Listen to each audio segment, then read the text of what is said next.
Generally, you said feminism. Here's what actually happened. The foundation of all knowledge. I'm really mad that what difference does it make, right? What Stop. the deregulation of the industry is obviously going to cause more of that industry. And to lubricate the trust connection between people until they have enough. Yet we could still look at biological reality in determining who's a female, even if there are. Why don't you denounce feminism the same way you're denouncing capitalism? If you don't, For something to be objective, it needs to be verifiable. And you can't verify. If I make a claim as a political pundit, it is true that I definitely could be wrong. That you're promoting, right? Ideologies that make that politics, right? This is my ideology. So 2015, anyone go back and watch the footage? The first GOP debate. Cool, Robert. Oh, they dead? With a crowbar, you said.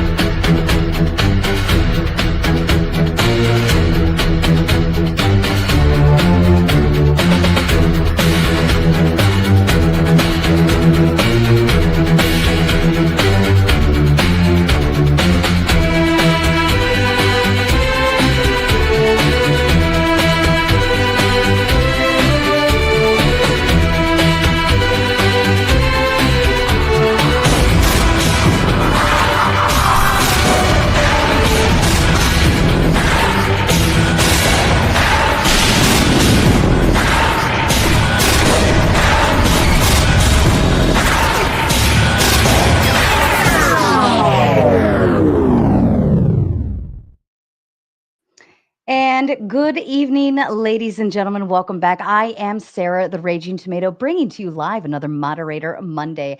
This evening, I have with me Ryan C. Mullally, I think I did it right this time, and Lawyer Chick as well, joining me for a fine, fun debate of the right should abolish the Department of Education. Ryan, if you'd like to kick off with your opening statement, please. Oh, you are muted on maybe your end. Oh, sorry about that. An auspicious beginning. Well, thanks, Sarah, for having me on. Thanks, Lawyer Chick, for being my friend across the V tonight. And yeah, I'm Ryan C. Mullally. I'm an attorney, but I'm also, as probably pertinent tonight, a former teacher. I was a Teach for America Corps member. I taught for 7 years in really economically disadvantaged areas of Brooklyn, and before I went to law school. And I'm here to deliver the bad news. Our education system is terrible. It does not deliver good outcomes for students. Our data is not strong. Our students are struggling, and we're spending enormous amounts of money to prop up a system that fundamentally does not work.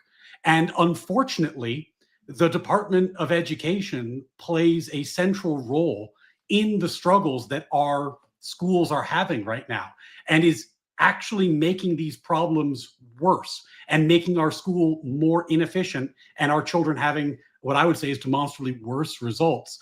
And we don't have to do this. If you look in the Constitution, you will never see the word education. There's nothing in the Constitution that says we should have a Department of Education, that the federal government should be in charge of education. In fact, the education is the type of domestic policy which is expressly left to the states. It is the sort of thing the states should do. And in fact, local government should do, and communities should do. Why? Because nobody knows the needs of a community better than the people in that community. And nobody cares more about the kids in the community than the parents and the educators in that community. And we should allow those communities to make decisions on their own, which unfortunately is not the case today.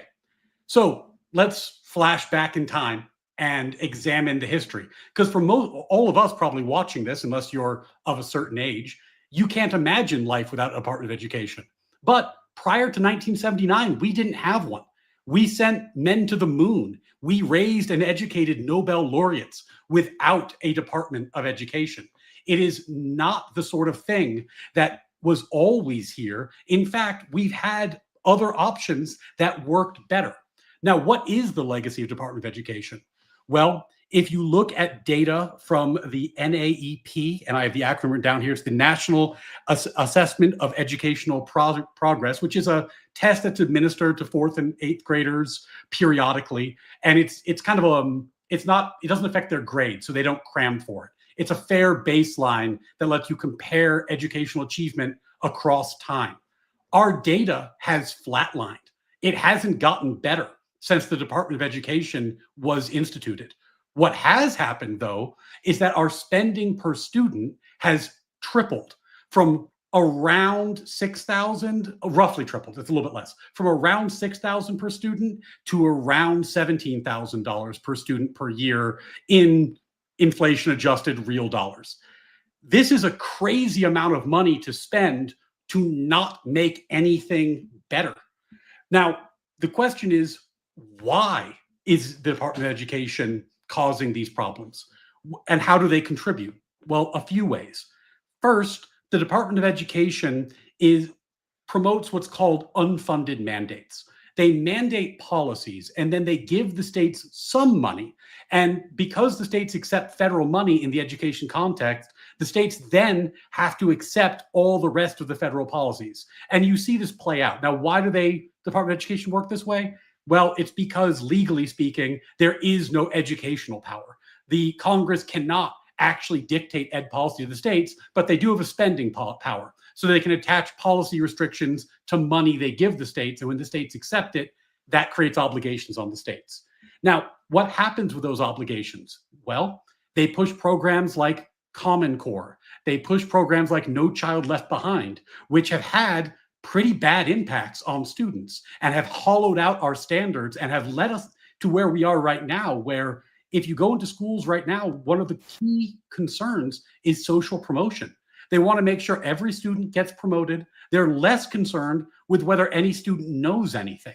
So what you have now, for example, in Detroit, when you have students graduate, only 50% of them are actually on a high school graduate level. You see this nationally. I think it's less than half of people who graduate high school read on the appropriate level.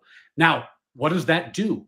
It means that we have lots of people graduating who aren't at the same level academically that they should be when they graduate.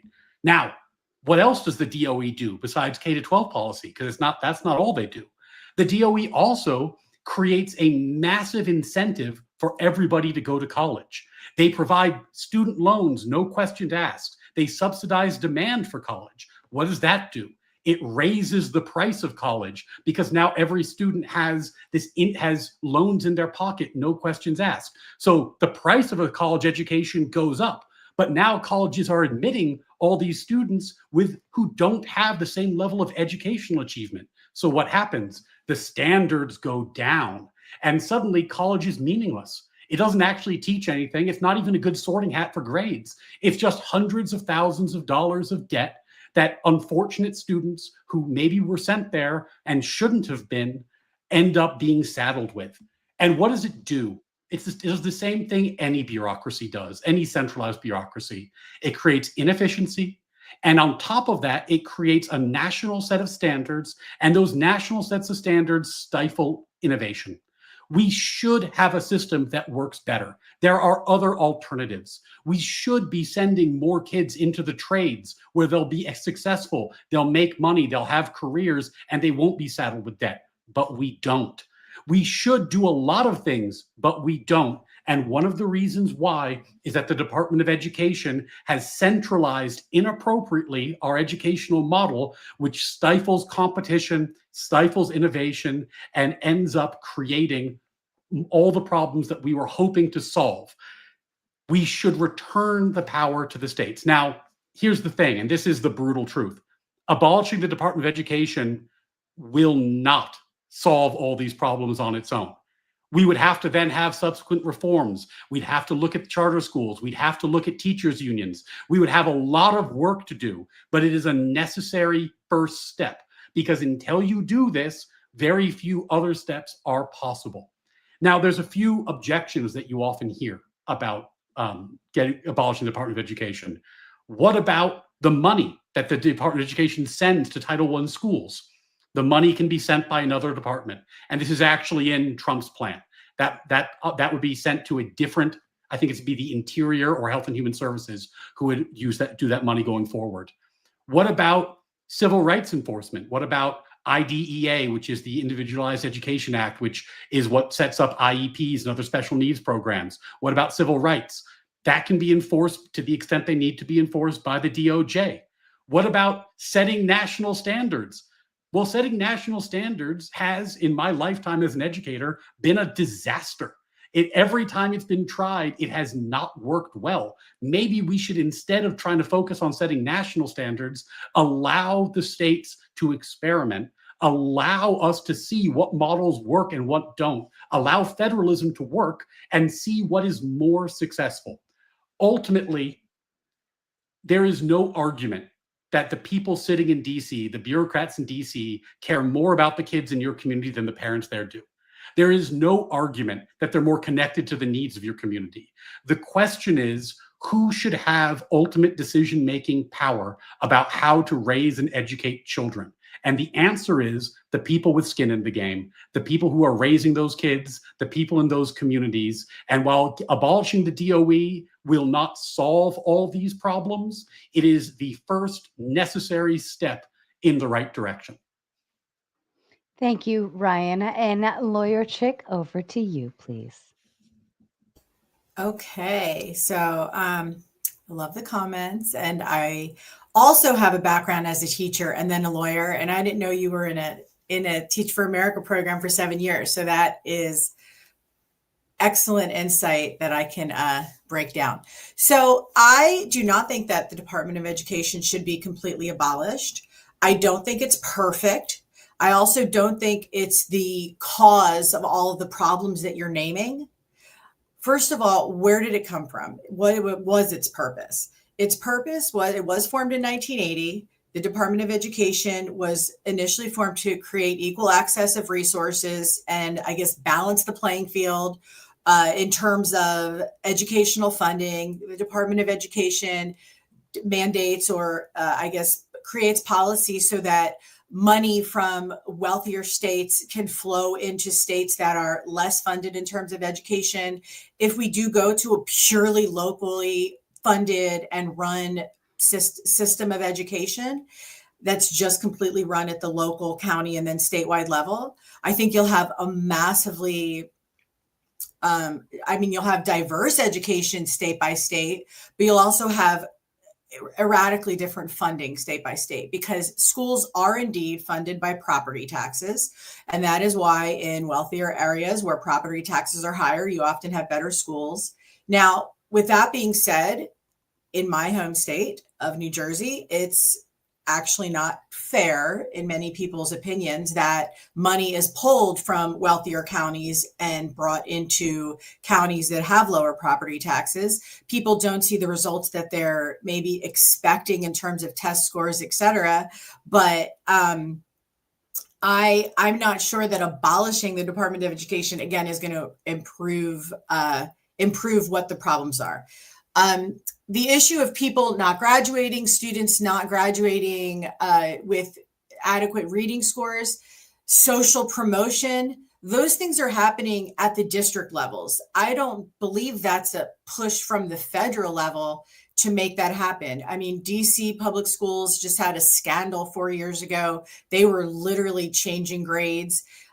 I'll be honest, in my own school district, I have known teachers who have gotten pushed to create grades out of nothing just because they're pushed to by parents, parent pressure. That's not a federal issue. That's a parent issue. And indeed, it's actually a local issue. So again, I'm not sure that abolishing the Department of Education is going to solve some of the problems that you're mentioning. I do agree that it's flawed. I do not love the way special education is. I don't even like the law around IDEA. So, if we were, that would be a whole nother debate that I'd love to get in with you. I'm probably one of the few educational attorneys or attorneys with education background that really, really despises special education and the way it plays out and the time and the expense that it takes. But again, I don't know that that's necessarily a federal issue.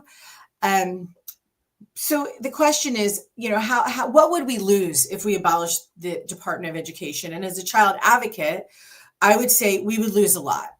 And definitely we have to talk about Title I funding. I do have some data here. Title I funding is approximately, where am I? Stand by, everybody. Let me find my, I had a really good chart. Here we go. So 15% of your students receive special education funding. And again, that's an area that I really don't agree with. That's $15 billion of our money goes to students with disability. However, Title I supports a lot of things, particularly for elementary schools. These are kids that really that are in need of smaller class sizes, reading specialists, after school programs, after school enrichment. And you talked about pushing students into trade programs. Trade and career technical education is run by the Fed. That is a part of the Department of Education.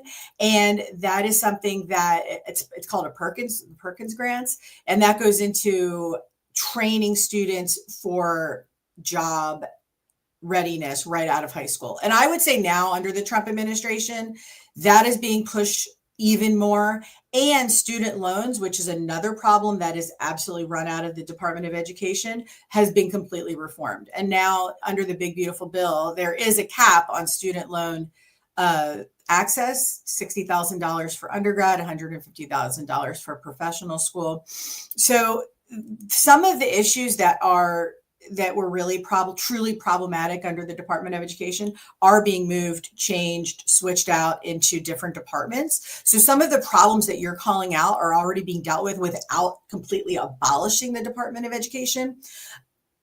I'm on the fence about civil rights in education. I don't know that, I don't know that it's like a balancing act, right? Is having a Department of Civil Rights and the Department of Education is allowing students to, sue the school district for different types of discrimination worth the loss that would occur if the students didn't have that right. I'm not really sure about that, but we would lose that I guess, concept of civil rights for schools. We would lose the department that oversees not just civil rights like discrimination, racial discrimination, gender discrimination, but also the Department of Education supports migrant education. And I know everybody in this panel probably doesn't give a shit about migrant children. These are farm worker children. These are children that move due to their parents' work, mostly housed between California and Texas. There's a massive migrant education program in certain states, and some states have none. But if you go to a state like California, migrant education is pretty significant, and it creates a lot of funding for kids. Another thing that would be lost would be Head Start. You've got 1 million infants, toddlers, and pre-K that do get identified for special education services. That's 1 million little ones under the age of 3 that are identified before they even get into a kindergarten classroom with education needs. And I think that, or with special education needs. And as much as, again, I don't love special ed, I think that Head Start and giving kids an opportunity to go to preschool, if their parents can't afford the daycare that is extraordinarily expensive in this country, I think that's important, and I think that would be lost. We have 26 million children who receive Title I funding related services, and we have 43 million people with student loans. Again, I don't want to make student loans the topic of this because it's so flawed, but we use federal money that comes from the Fed for family engagement services, for mental health services, to deal with national crises like COVID. I think No Child Left Behind was abysmal. I think Common Core sucks. There's no doubt about that. But I also think that states already run a lot of education, educational policy. States run curriculum. States run teacher credentialing. States run, local school districts run policy. Another department that is housed under the another section of education that's housed under the Department of Education is Indian education. So the tribes get block grants from the Department of Education, and that indeed is given to K-12. there's more Indian education that's covered in the Department of the Interior. But remember, I mean, I guess the Indian Commerce Clause is part of the Constitution. There's nothing in the, I mean, as you said, there's nothing in the US Constitution that even, the word education isn't even in there. So there's nothing that really mandates that our federal government have any kind of hand in education. But I think it is, I mean, again, it was formed just to create some kind of economic equity. And I think I'm going to leave it there because I'm sure other things will come up and I have all kinds of notes that I'll bring out. Perfect. Thank you so Thank much. And as a kind reminder to the audience, we are going to get through the debate. Then we will move into closing statements. We will read and respond to your kind super chats. And then, of course, your favorite part of the evening, we will move into open panel. Lady and gentlemen, I leave the floor open to you. Well, we have a surprising amount of agreement. So, just to tick off things that I think we agree on, the student loan program has been an unmitigated disaster. That's been a Department of Education initiative. Common Core, unmitigated disaster, DOE initiative. No Child Left Behind, unmitigated disaster, DOE initiative. The current state of special education and the inefficiencies and perverse incentives it creates, pretty much a disaster, though it's had some, I guess, some bright spots, but it's been pretty rough for people who are in the classroom. That's another DOE initiative. These are a lot of failures for the DOE. Now, what are the things that I think we agree are things the DOE does well? I think we both like Title I funding. Title I funding is an initiative where the federal government gives money to school districts where I think I forgot the exact numbers. I think if it's 75% of the students are under the poverty line by census data, they get the maximum. And then there's some cutoffs that go beneath that if you have lesser percentages. And we think that's a good thing. But in the Trump plan, that just gets moved to a different department. It's not going away. It's just getting moved. Now, why is that a good thing? It goes back to what I was saying in the opening about the way the DOE mandates policy. Common Core, No Child Left Behind sucked. And I'm sure we're going to get into why they sucked, but they were terrible for teachers, terrible for students. And just to give you a sneak preview, No Child Left Behind mandated rigorous data testing. And everyone said, oh my God, isn't this going to be so great? It was a disaster. It was the worst. Why was it a disaster? Because schools realized they were going to lose funding if the kids were failing the tests year after year.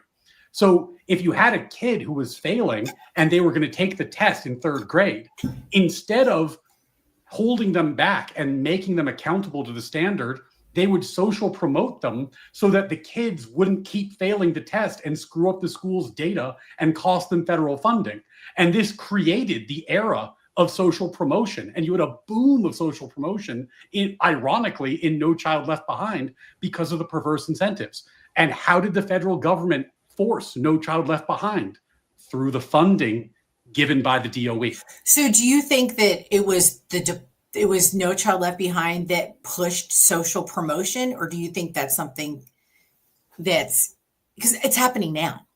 I think social promotion, and this is the thing I'm going to have to be honest about, is that getting rid of the DOE will not fix all these problems. It's just a starting point. Social promotion is a norm that is being percolated in teachers' colleges and being pushed down as the kind of a moral imperative. And it's just a terrible fucking idea. This is not a one cause problem, but No Child Behind made it a lot worse. Like in the No Child Left Behind era, social promotion became the norm. Because if you were a school, you couldn't afford to let these kids keep failing tests because your data would tank and you'd lose your funding. Everyone knows this. Sorry, not everyone. Chatters might not know. The problem with putting these standards on teachers is that teachers, if they're unscrupulous, can obviously control the outcome of a test. They can obviously control if a kid's going to be promoted. They control the data. They control the environment. And if you put this kind of pressure on them, like No Child Left Behind did, where they said, if your data's not good, you lose your funding. Lo and behold, the data's good. Everyone gets promoted to the next grade, but nobody learned anything. And it creates all the wrong incentives. I want to make a comment on something in the chat. Indian education. the word is, when you're talking about Native Americans, and you're talking about government, Indian. They call themselves Indians. The word Indian is in the Constitution. The word Indian is in the law. It's not offensive. So maybe it's based, but it's also completely reasonable. And the Department of Interior, I think you said, already houses a lot of that funding. They could certainly house it going forward.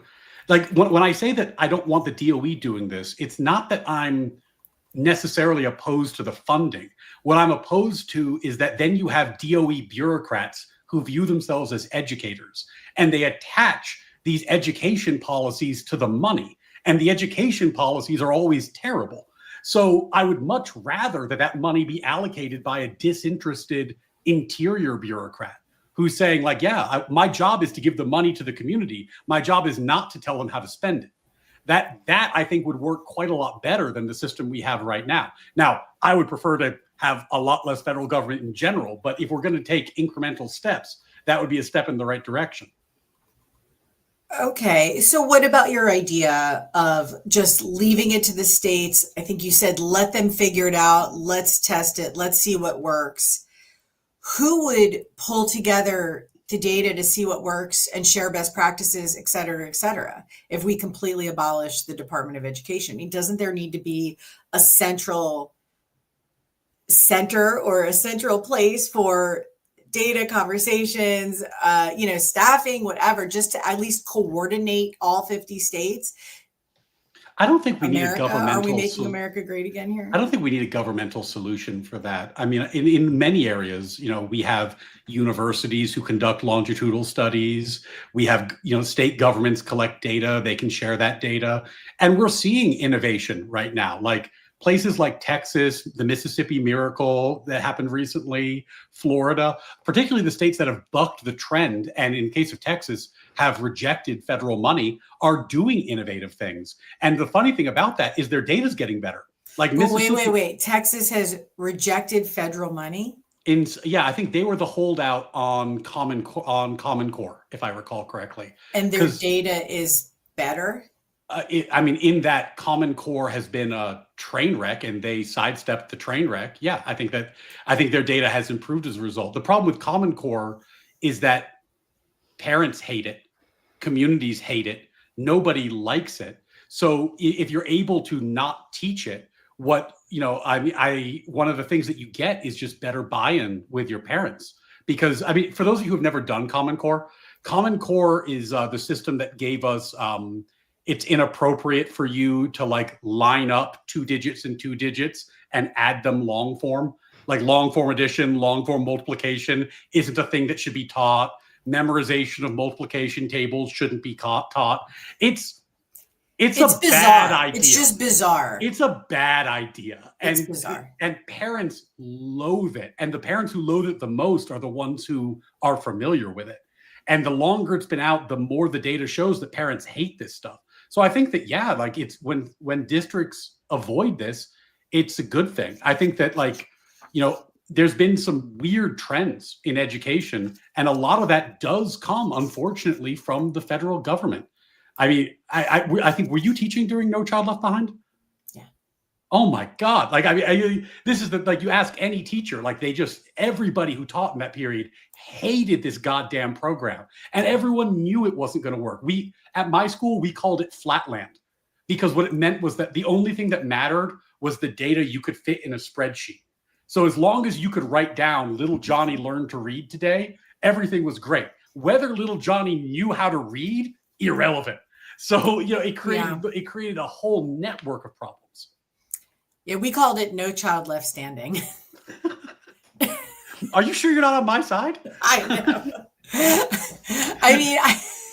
Not necessarily, because I want another group of students, the most vulnerable students that are affected or that are supported by the Department of Education and federal funding and communication among states. Not only migrant students, which I see in the chat, most of people here don't want them in schools, but too bad. Plier Veto would disagree with you. Immigrant students have a right to an education at K-12. Homeless students, I actually use the McKinney-Vento Act quite a bit for homeless students. McKinney-Vento is a federal law that says if a student is in transition, they are entitled to go to their home school. They're entitled to get busing to their home school, et cetera, et cetera. So I think that homeless students are served by the Department of Education. Also, foster children are served, and foster, services, extension of foster children services. Yes, it's under the Department, I guess, of probably, what is it, like Health and Human Services, but also the Department of Education provides a lot of support for foster children, and that goes up through college. I guess the thing that I always wonder about when people because there's all these wonderful programs that kind of pull on your heartstrings, but is the thought that like the states, if given their druthers, would just be like, you know who we hate? Foster kids. Like if given our druthers, we're just gonna put them in the closet. Kids. We're gonna do like a little bit of a Harry Potter situation. They live under the stairs.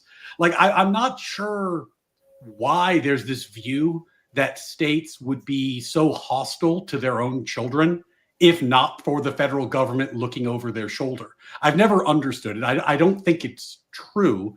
And I do think, though, that the oversight is vastly expensive. I mean, the DOE spends $4 billion a year on itself. It teaches no children. It has no educational programs. It's $4 billion a year to be a department. That's 4% of the federal budget, 4,800 employees. It's a pretty big, for the fact that it doesn't teach anybody, it's a pretty big deal. And I know you don't want to make this a student loan debate, and I understand why, because the student loans have been a disaster. A disaster. I mean, you were right on everything. But again, you're talking about abolishing it. And I had offered to a reform prompt, but you're saying to abolish it. So you want it to just be gone. Yeah. And the plan that the Trump administration put out was that they were going to move certain functions to other departments where they're more appropriately housed. I like the idea of civil rights-based issues being in the DOJ rather than the DOE, because that's where every other civil rights issue is housed. And it makes more sense. Part of the problem with having things in the DOE to be totally, and I don't want to betray my teacher friends and my former colleagues, but when you have educators make policy, they come from this really passionate, well-intentioned place, and then they do things that just don't make any sense. So, in the context of special education, we have this law called IDEA, and it mandates, through spending, a number of things about how to deal with kids with needs. One of the things it mandates is that kids with needs must be in the least restrictive environment possible. It sounds lovely. It makes you feel really good about yourself. You say, oh my God, yeah, we're not going to have the kids in the room with all the kids with problems. We're going to have them with everybody else. And we're going to feel better about it. The problem with it is it makes it impossible as a former teacher to use tracking. Because normally what you would do is you would track students and you'd say, everyone who reads on this level is in this class, middle, top, honors. You track them and you have them in smaller groups and you're teaching them about exactly where their skill level is. And you're much more successful when you teach this way. But if you put in 10 kids with IEPs into the classroom, they're all going to be in the low tracked class. So then the low tracked class becomes 8 kids with IEPs and 2 poor bastards who are never going to get paid attention to. And those 2 poor bastard kids get stuck in the low classes because they're never going to be the focus of attention because the kids with IEPs have mandated attention. So as a result, either you screw over those 2 kids or tracking becomes impossible and education becomes less efficient. And that's what you're seeing today. More and more, they're abolishing tracking. They're abolishing programs that target. They're saying they're doing it in the name of equity and inclusion, but what they're actually doing is making education less efficient and less targeted, in part to make it more inclusive to kids based off of IDEA. But this is just not working. It's making education worse. I agree with you 1,000,000%. Are you sure? Again, are you sure? But here's the thing. But the prompt is: should we abolish the Department of Education? Abolishing the Department of Education is not going to abolish the law that has created. And again, we are in the minority of teachers who would sit here and bash special education the way I think we're going about to, as we should, because this is something like that. Now I think that I'm an attorney, I feel more comfortable screaming in teachers' faces about this. And I've been teaching so long that I really see exactly what you're saying play out. And I've taught all the levels, like up to really high functioning, like, alternative ed, blah, blah, blah. I think the differentiation has dummied everybody down. Okay, you are right. Tracking the way we were probably educated worked much better.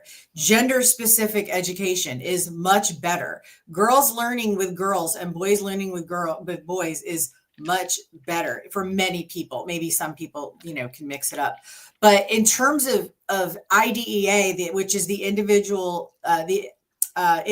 with Disability Education Act, and it says that students need to be, if they need an aide in the classroom, if they need, a special school. I mean, parents take advantage of IDEA all day long. They push school districts to pay for private placements. That's not a federal Department of Education problem. That's a federal law problem, right?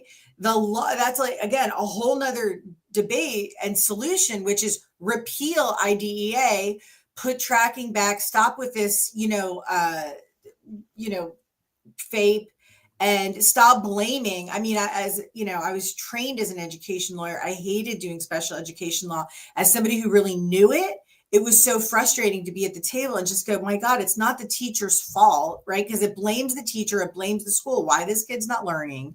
So let's throw all this money at the kids. But again, it's just, to me, it's not a Department of Education problem. It's, again, a federal law problem. So how is abolishing the Department of Education going to fix the dumbification and the due to what do they call it? Differentiation, right? Mm-hmm. So all the teachers out there will know what I say. You're supposed to differentiate your curriculum and your lessons so that all the kids can be taught in the same room, so that the kids who are like not as smart don't feel bad because they're not as smart, and like everybody's supposed to feel good. And what I would say, if I was a parent of like an average intelligence kid, I would be suing the school. Ryan, I have a lawsuit idea.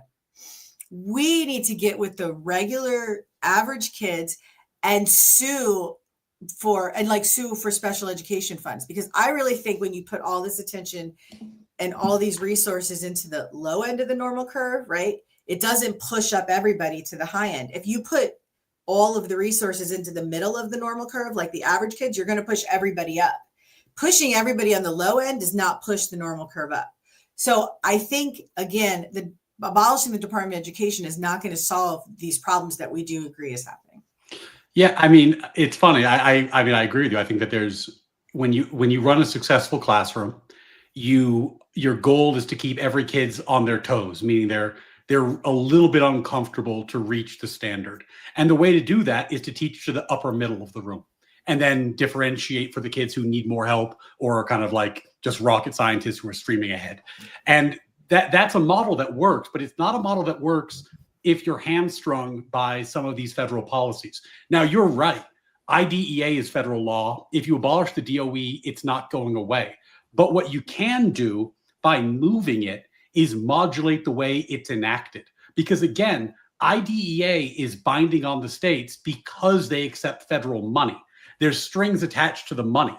And the money is being doled out by the DOE, and the DOE implements the regulations. The DOE sets the policy that accompanies and gives character to the law. And for those of you who are lay people, federal law is normally pretty vague. It'll say something in big letters that like every kid with needs should be cared for. And it doesn't actually tell you with enough specificity how to do that. And then the federal agency in charge of the law creates regulations that implement the policy. And that's how the specifics come out. With the DOE, what's happening is that we're having people who are putting their thumb on the scale, and the regs are often too much. The policies are often poorly thought through or one size fits all inappropriately. And by moving like IDEA, for example, to the DOJ, then it becomes a civil rights issue, like any other civil rights issue. There's a law, there's a requirement. Are you meeting it? Are we prosecuting? It doesn't have this emphasis that comes from educators where they say like, and we have this holy mission to make sure that every kid is cared for. And that extra punch is part of the problem, unfortunately, because as you know, you can spend an infinite amount of money on special education without making the education system better, because it can be a black hole. I know New York City better than most places because that's where I taught. And in New York City, the last time they published data, I think was 2022, if I recall correctly. And they spent over $300 million on IDEA litigation, not even implementation. And that the state had to spend that, the state or the city. New York City spent over $300 million on IDEA litigation, and then they had to spend another $300 million on settlement and implementation of IDEA lawsuits they lost. And that doesn't even cover the cost of doing IDEA normally. And FYI, New York City sucks at educating special needs kids. They're terrible at it. So they're spending almost $1 billion on just the litigation aspect of it to do a bad job. And the idea that we need to maintain this status quo drives me insane.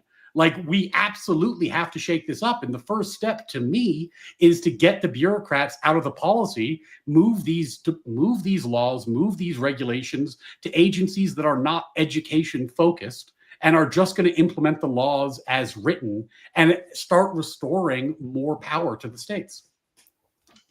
But if you move it to the Department of Justice, aren't you just going to move bureaucrats to the Department of Justice to implement the laws? I don't know that would solve the problem. The DOJ is just a bunch of wonks and bureaucrats as well. But they're not ed bureaucrats. Because all the ed bureaucrats are getting fired. That's the important part. They are. No. It sounds tongue in cheek, but like Common Core and No Child Left Behind are the kind of bad ideas that only a career ed bureaucrat could come up with. Like they're so bad that you would have to think you're like the genius educator who can like force your shit ideas on the country in order to believe this. Anybody who's like a DOJ lawyer would be like, of course I'm not doing that. It doesn't make any fucking sense. And I agree with you. And I always say, it's amazing to me how educational policy is made by people who don't teach. But I think that your suggestion would just make it a little bit worse, because what you're saying is like, take it from educational policy wonks who suck to like people who don't know anything about education at all. I just feel like it might suck a little more. I mean, if you just give it to like a bunch of like, I guess but even the Office of Civil Rights. Could it really suck more? Like, I feel like I know. I mean, like a little more. I know this is like a tangent, something of a tangent, but I litigated a case. This is post teaching. This is a case I did as a lawyer. Okay. And I represented a company that did student loan work. And I swear to God, this is my interaction with the Department of Education. In the 80s, if you were young, you probably don't remember this, but the government was begging companies to make student loans available. It was the hot thing. Everyone was in student loans. It was very popular. So like banks? Yeah. So my client did student loan servicing. It's Navient. Okay. And they service student loans. And at the time, they saw a regulation that didn't make any sense because the regulations from the DOE never make any sense. And they said, hey, DOE, this regulation that you're posting, as we read it, we're going to make a lot of extra money on this. We get to make a bunch of extra money if we do what you say. Are you sure about that? And the DOE sent out another letter to the industry saying, we're sure about it. Do it. Go ahead. So they made like $20 million. They made all this extra money. Then flash forward in 2020, the Department of Education says, hey, why'd you make that money? We want our money back. We're going to audit you. And my client goes, you told us we could do this. And I swear to God, at a hearing in the Department of Education. The Department of Education took the following position, which, by the way, got them fucking laughed out of district court when we litigated it. But within the Department of Education, they took the head, I think it was the interim head of the Department of Education under Trump 1, I think. He took the position that if we said that to you, our advice was illegal. So you should have known better than to rely on it. Are you out of your fucking minds? Like, these people, these are the people who are writing the policy. I don't trust them. I think that they're lunatics who are just doing however the political wind blows. Well, I think another problem with the Fed in general, and I've noticed this looking at Homeland Security and looking at, like, have you looked at the America First Foundation? No, the America First Legal Foundation. So Stephen Miller started a legal foundation. Just check it out. They have a website. It's pretty comprehensive. But they're really trying to cultivate a panel of conservative lawyers that can deal with education, immigration, parental rights. They have like 5 different issue areas. But when I look at who's on who's on their board, I see it's these serious heavy attorneys who have been in law for 30 years, and they've been in like Homeland Security, what used to be MIGRA, like ICE, Immigration and Customs Enforcement. So I think what you're saying about like just in the Fed in general, these lawyers, they stay for so long, or just federal employees stay for so long. They stay through so many different administrations.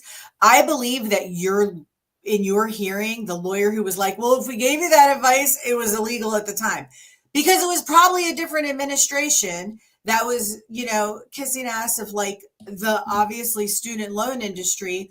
Who knows what favors, what, encouragement they were, getting, or what kickbacks they were getting, or what benefits they thought they were going to get by pushing this, it sounds like a private student loan scheme.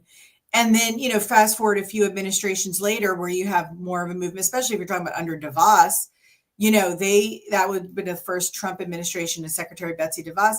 They wanted to start to abolish the Department of Education. And it was just a much different mentality. So like, I think just a general issue in DC with the Fed is that when the administration changes at the federal level, you get a whole different mindset, but some of the career politicians are still there. Like, what are we going to do? Like, they're in limbo, right? And like, I have kind of a funny, not funny story. I don't think it's funny, but people out here might think it's funny. During the first Trump administration, when Betsy DeVos took over at the Department of Education, there was a civil rights department, and there was like one career guy who was in charge of Indian education, and like one career person, I think he was doing migrant education. And I talked to the Indian education guy, and he just said that like they just took all their work away, and that they would go into the office every day, just look at each other. There's just nothing going on. Well, this is what DC is like, and this is why I don't want them involved. Like, I got to be honest with you. Like, that is the argument. Like, the political wind blows, and suddenly national ed policy changes. And here's why that pisses me off. If I'm going to be like a little bit more. Not to interrupt, but I want you to include this in your answer. Isn't it the same at the state? No, it's not. And the reason it's not is, like, I know tons of people who would never cross party lines in a national election. They're going to vote blue. They're going to vote red in a presidential election every time. But they will absolutely cross party lines in a local election. And the reason is they know the people. You're like, yeah, I'm a Republican, but I know Dan. Dan's running for city council. Dan doesn't pay his bar tab. Dan's an asshole. I'm not voting for Dan. The fuck Dan, right? So like, people are much different locally because the local community reflects your values better. You know the people, they know you. The problem federally is that it's all national politics, and national politics really has no place in the classroom. This is why people got so mad during the Biden administration when he used, for those of you who know, there's something called Title IX, which does essentially civil rights in education. And Biden, Gender. because any school that doesn't that rejects Title IX guidance loses federal funding. So this, when Biden said, okay, you know what? The definition of sex in sex discrimination cases now includes gender identity. So that means that you can, if you misgender someone on a college campus, that's now a civil rights issue. Well, that pissed off a lot of people because they were like, well, how come you're deciding how we're going to handle this big contentious new issue in our local communities by federal fiat without even passing a law? That seems fucked up to us. It changed due process around SA allegations so that there could be less process and you could be kicked out of school more easily if you were accused of something. And you can think whatever you want about these policies, but the fact that they were pushed down on the country by the federal government without even passing a law is crazy. And if you think I'm being unfair about Biden, flip forward. People are furious now that Trump is wielding federal control over university funding to push his priorities. But we're a very divided country. We're a very divided country. And I don't like a system where 51% of the country votes to beat 49% of the country with sticks every 4 years. It seems like a shitty thing to do to me. And the problem is right now, that's what we're having, where the next administration comes in and suddenly Title IX means that if you misgender somebody, you get kicked out of school. And then the next administration comes in, misgender however you want, doesn't count anymore. And that doesn't seem like a good way to run our education systems, to be honest with you. And I think it's the problem you identified, that DC is dominated by national political issues of the day. And when I think about education, I value continuity. I value my values. I value my community's values. I don't want my kids affected by the national political issue of the day. It seems unfair. I hear that, but let's go back to the states. Are the states any more consistent? Because I have taught in a few states, as you have taught in New York, which is the biggest. New York City schools is indeed the second largest school district in the country outside of LA Unified, and the largest group of teachers and the second largest teachers union, the New York Federation of Teachers. And we could, I would love to know your thoughts on unions and all of this. Right. Because the union, when I was doing research and was going back, it was like, I just found a lot of support from the NEA, which I hate the NEA, but they were just really pushing like this Department of Education and the history of it and how great it was. So anyway, we could talk about that in a minute. As much as I do love union rights, but teachers unions can be whatever. But are the states really? Let me go back. In my experience, I think states are as frustrating, as confusing, and as fickle as the federal government when it comes to changing policy, curriculum. Locally, we change curriculum all the time. The county is in charge of curriculum. That's always changing. Unless you're like in an international baccalaureate school, an IB school that's internationally regulated and licensed, which does exist in the United States. And actually, that's like a really good point I should bring up, and I will. But yeah, I think the states are as wacky and inconsistent and as frustrating with their policy as the Fed is. I think that states will do things like, here's the thing.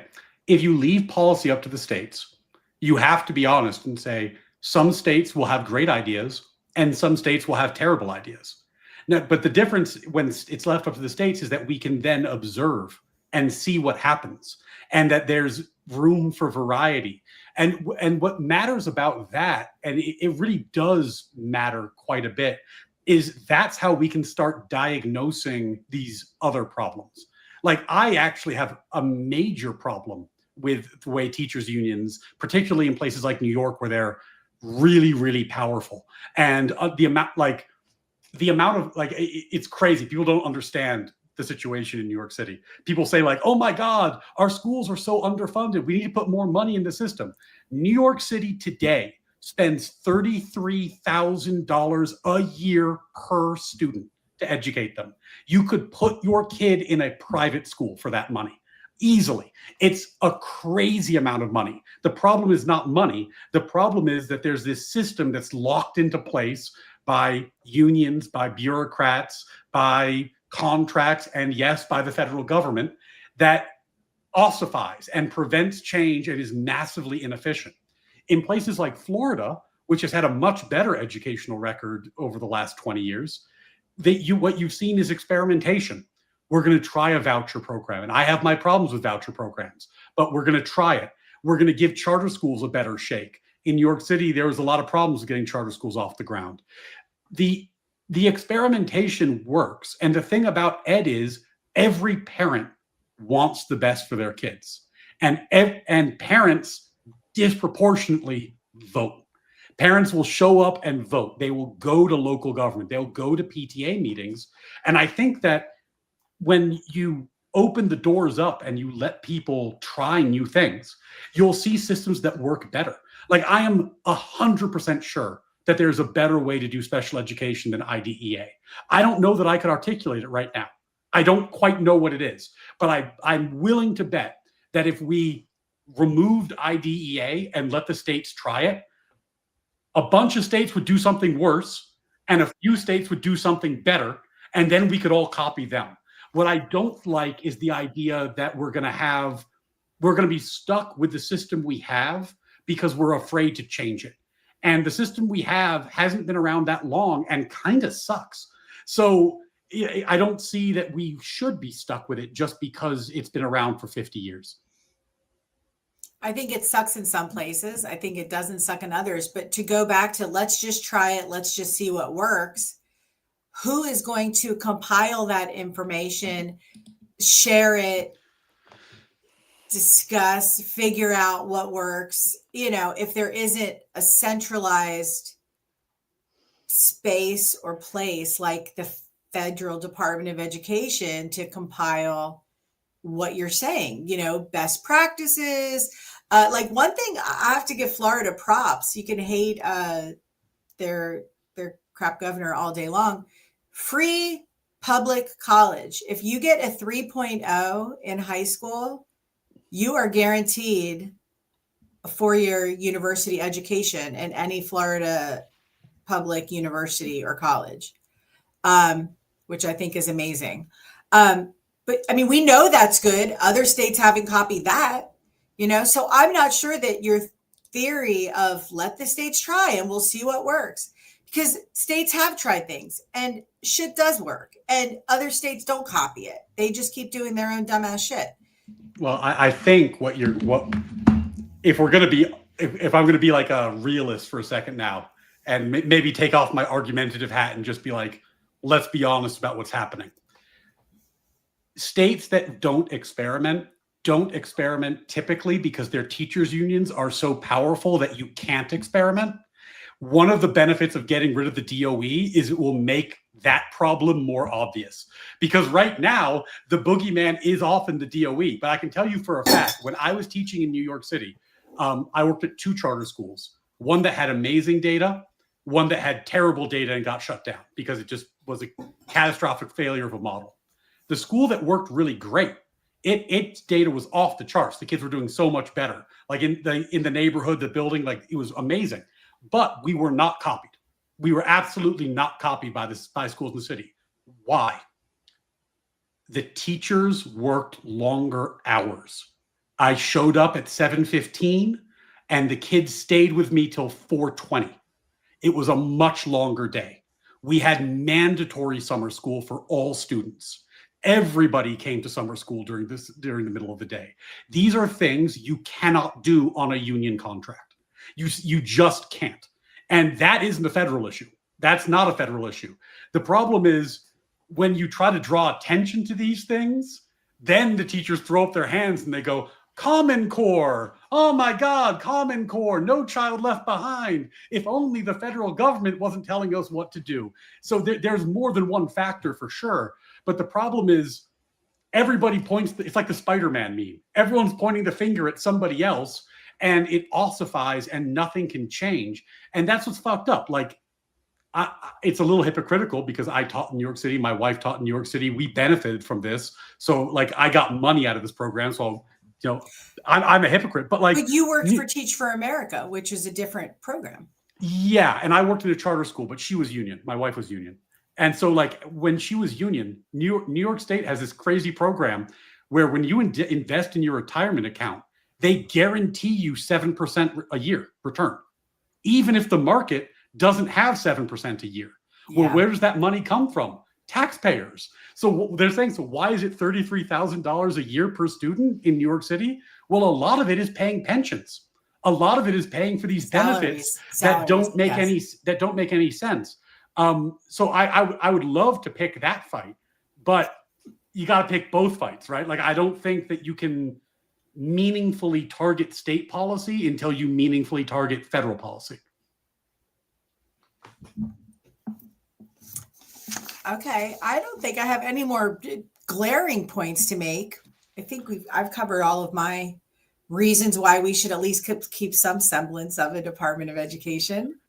I mean, but what's funny, and I mean, I'm happy to feel like my position has broad support, and I don't want to put words in your mouth, but like, you seem very, very critical of the Department of Education for somebody who's arguing in favor of the Department of Education. And I think you're being honest. I think that you've been involved in the system and you know how terrible it is. Well, I would say I don't know that I'm being, I guess I'm very critical of the Department of Education and some of all of these problems, but I still think it shouldn't be abolished. I still support federal oversight. I certainly support funding for, things that probably everybody does not support: migrant education, CTE, career technical ed, which could be done at the states, but it's not. It's mandated by, at this point, it's mandated by the Fed, and the states pick up their own programs. Maybe the Department of Education just confuses state level services and programs because it just throws more in to the mix. And maybe if it was gone, everything would be more streamlined. But I would say that, I'm still not about abolishing it in any way, in any way, shape, or form. I think we need some way to keep, the country, I guess, to be, for all the educational systems to be unified through the Department. I think it's really about, if I was going to be, but it's so political. I mean, it's so political. Yeah, gun to my head, honest. I'm someone who grew up deep blue, was deep blue my whole life, voted deep blue, then went to law school and suddenly was exposed to like not the caricature of conservative thought, but actual, like, what did Justice Scalia write? What did he think? And went, oh my God, I guess I'm actually not on this team I thought I was on. So I'm a late in life convert to the right.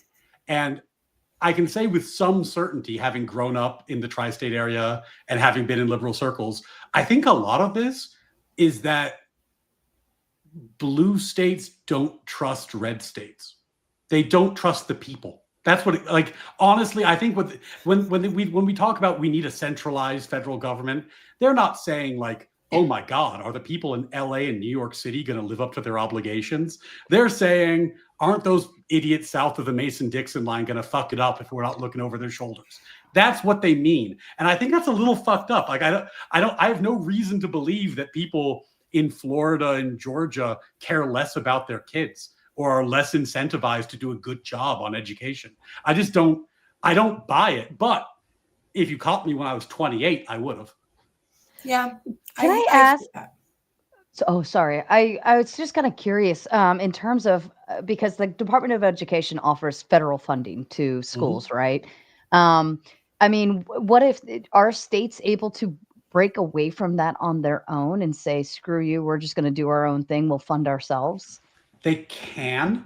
It's very, very tricky to do because, like if you think about it politically, you've got to then go to your constituents and say, you're saying, okay, I'm going to turn this down. It's a bad deal. But the person who's running against you in the next election is going to be like, that dummy turned down $3 billion for your kids. Right. So you've got to be in a place where the people are very motivated to resist the federal government, which is why it only happens in places like Texas. Like it's incredibly rare. And the money is so big that it's a lot for states to make up. And one thing we didn't even mention is that a lot of federal money goes to school construction. And that, and that's something that local taxpayers can pay for through bonds, but it's very hard to get passed.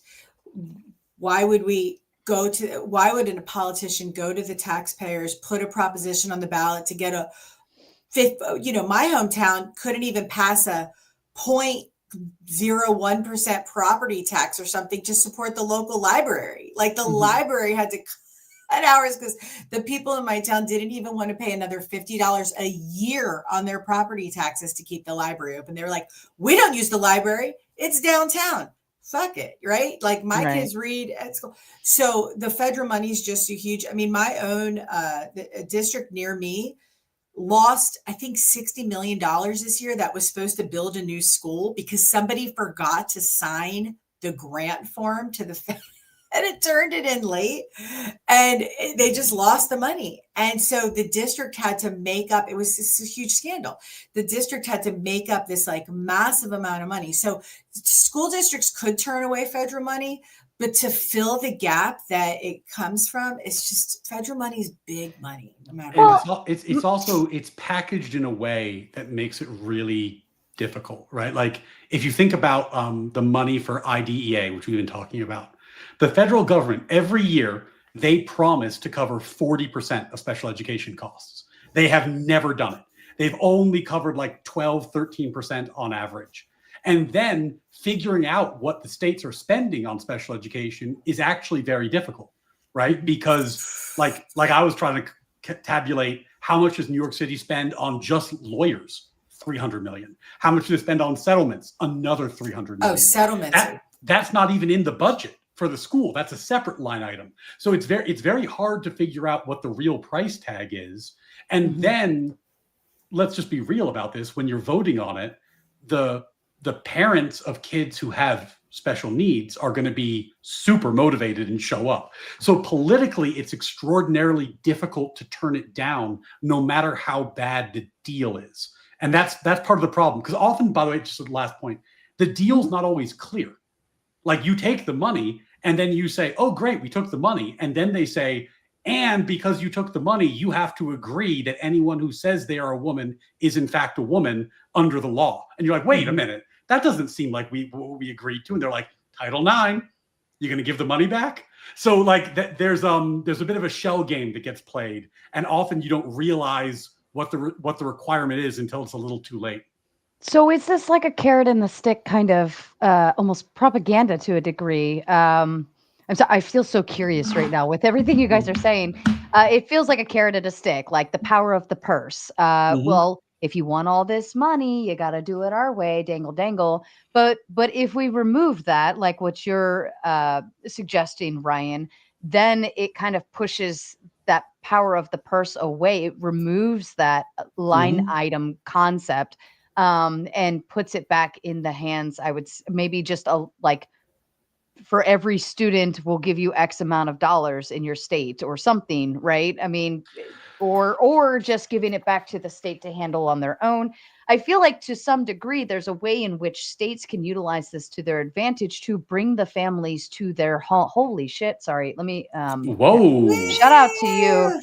I normally wouldn't interrupt for super chats, but I feel like we're in such a good place right now talking. Yeah, plus he dropped the hundo. Come on. Thank you, Tom. He's so sweet. I love my people. But like I look at it this way: if we decentralize, remove the federal government, and allow the states to take more control over their education system, would that then incentivize families who have children or who are going to have children to say, let's move to the state with the best school system? Yeah, people will absolutely vote with their feet. Not everybody can, but some people absolutely will. And then the other thing it will do, and we didn't get into this because this is a little bit more of like a economics point than a law and education point.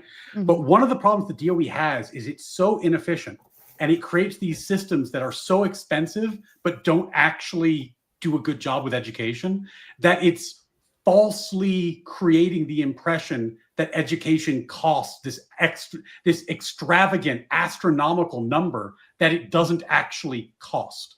So when you add all this bureaucratic waste into the equation, suddenly people say, my God, in New York, how could you possibly educate a kid for only $33,000 a year?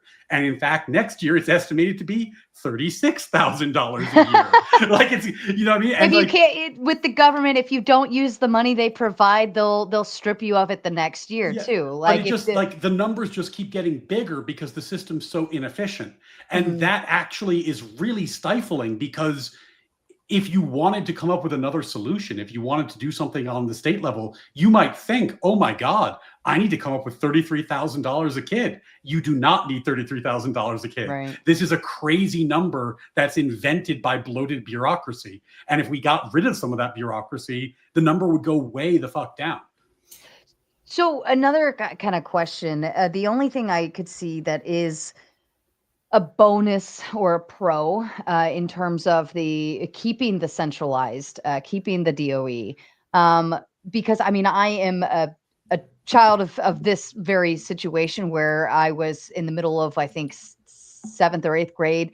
Parents moved me all the way out to the Midwest from the East Coast, two completely different worlds. Maryland and Missouri, they operate entirely different. And things that I started learning in Missouri was very different from Maryland. For like, there was completely different programs and different thought processes, especially in the English grammar and so on and so forth.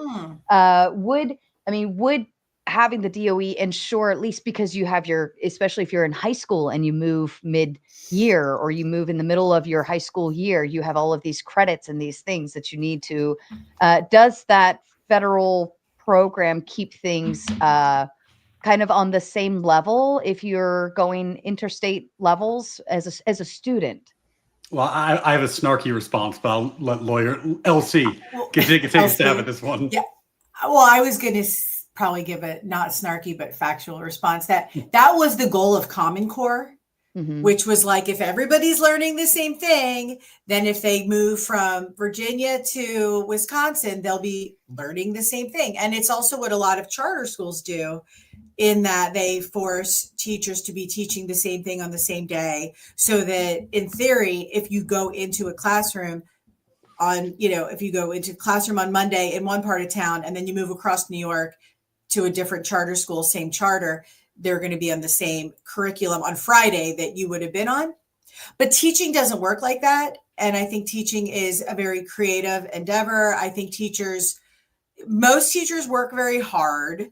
They're really good at what they do. They're really passionate about what they do. And it takes a lot of individualization and also creativity to teach well. And so things like Common Core just get in the way. So I don't know that the Department of Education would control or unify curriculum, but I'm going to let Ryan talk and then answer that too. My snarky response is the DOE existed when you had that exact problem, and the DOE did not solve it. Common Core did not solve it, right? Yeah. Well, no, I didn't have Common Core came with my children, but I didn't have Common Core it. came later, and it somehow made the situation worse. Yeah, it was supposed to do, though, to solve the problem that you had, which was like, you moved from Maryland, you went, well, we can solve that where every kid is learning and we can all be like Chinese children. Well, but here's the thing, and here's the issue. Like, just to be as as culture war focused as possible for a second. A few years ago, we were embroiled in a national debate about whether our country was founded in 1776 or 1619.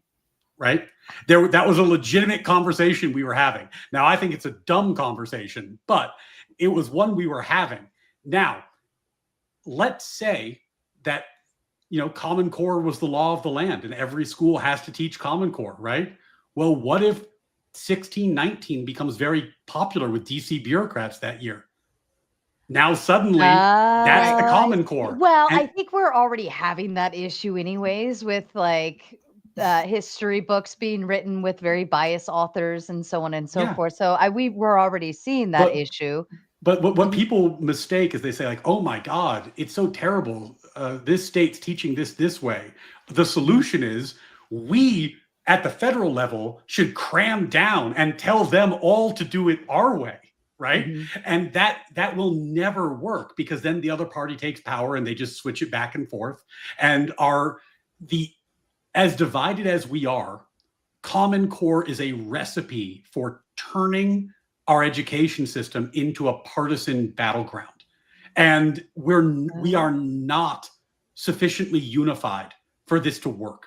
Like, we really do have different values in different parts of the country, and it makes a lot more sense for people to teach their values to their kids than to be told what values they must teach their kids by bureaucrats in DC.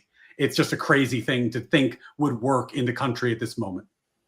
Now, what about homeschooling? Do you think the federal government having this centralized program, and then the schools are just public things and you just do it, you get along with the program and you send your kids, life's good, move on? Do you think if we removed the federal portion of it, kind of took away a lot of the, like making it just such a public thing to do, like sheep style, do you think more parents would take back that role and do more homeschooling? It's interesting. I ask that because I think at the end of the day, that might be the better solution for everyone, right? Because this way parents can control what their kids are learning. Parents can control what they're doing. But then, we still have, what are the credentials and what are you meeting? But at the end of the day, like, we lose a lot of the special education issues that Lawyer Chick was talking about. We don't have to worry about all this funding crap because you're at home, right? Your mom's making you lunch. Your mom's got the same books that pass along between you and your brothers and sisters. Like, you're operating under the same guys, but from within your home, you're paying your own utilities. You're not housing a bunch of students, worrying about AC, busing, chaperones, janitors, all of these things. Yeah. I mean, we just kicked it back, because I feel like in to some degree, when the and I'll say it this way, when the government took over public schooling and the government kind of made it to where they're just kind of pacifying it, we don't have a reason to strive for it on our own. We don't have the need to do it because, hey, daddy's doing it for us, right? One of the crazy things, I've talked to a bunch of homeschool parents recently, which is something I didn't used to do. I didn't know any, but now I do. The craziest thing I've learned is how little time they spend on teaching to get the same results. Most of them work on ed for about 2 hours a day, and their kids are above grade level. And the obvious answer that I think all of us know, if we're being honest with ourselves, is that schools in terms of the breakdown of the day, most of the time your kids spent in school is a daycare function at best, right? And maybe they have some stuff they do during the daycare portion. They might play a trumpet or something, but it's a daycare function. And that's really what you're paying for. That's what, and that's the expensive part.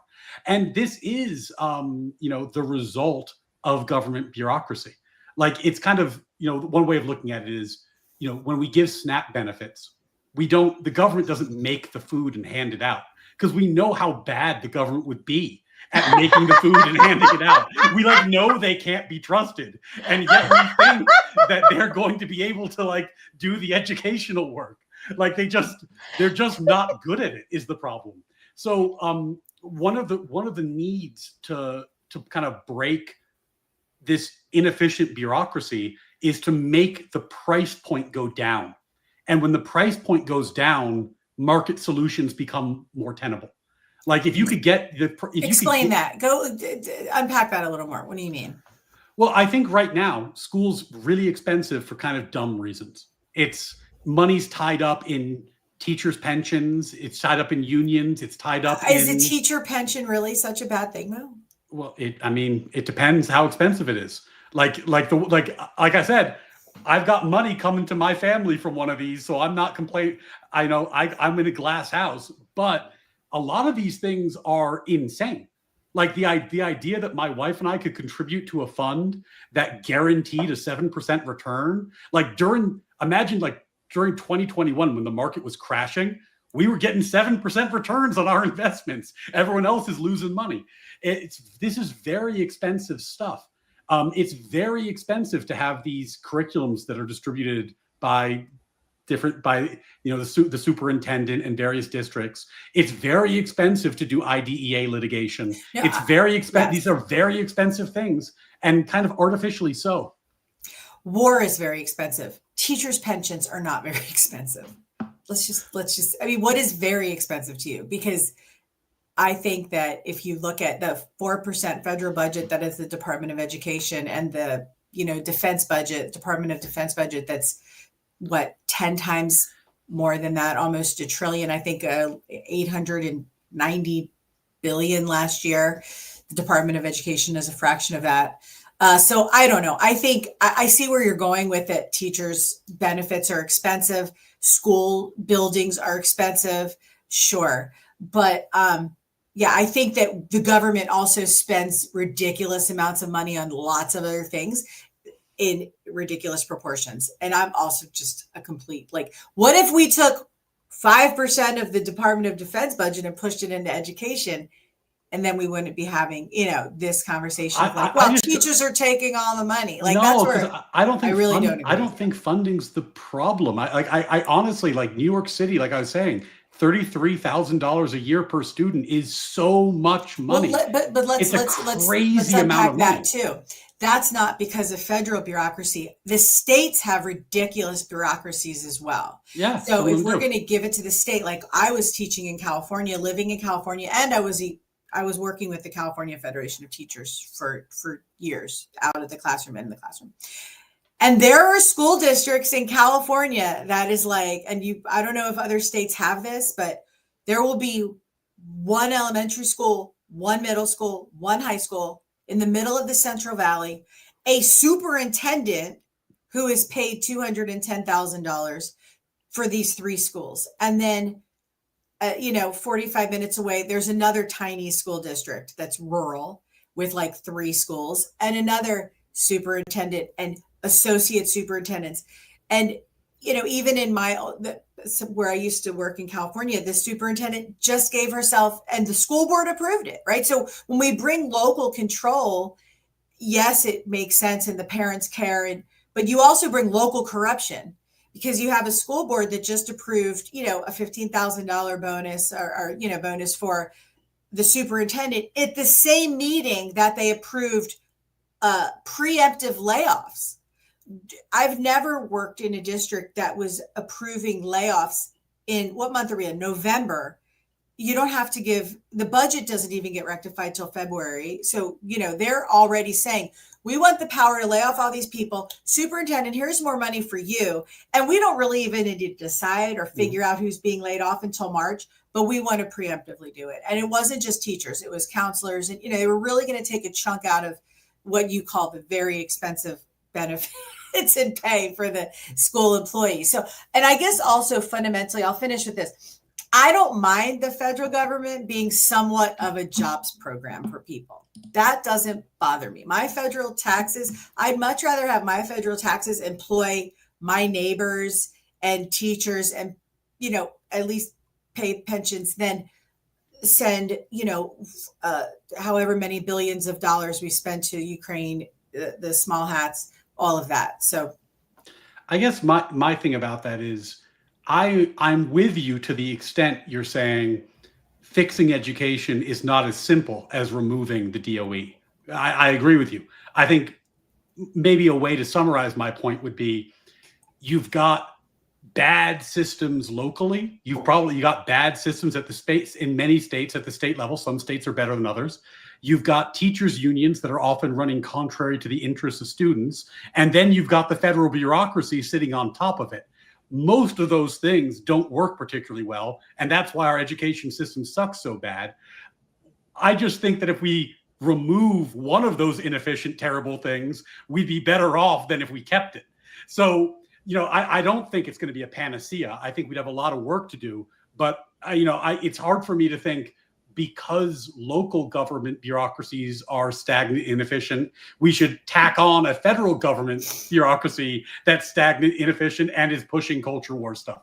It seems like we're making the problem worse, not better. I hear you. And, homeschool is all over the place. I'm actually an advocate for homeschool. I don't really mind when people homeschool their kids, but I've also seen some very questionable homeschooling and children. I mean, and maybe this was just like a hippie Northern California thing, but in California, I saw kids. We had a kid come to school with like, he'd never worn shoes. His mom told us he was doing physics. He was 8 and he did not know the alphabet and he'd been homeschooled.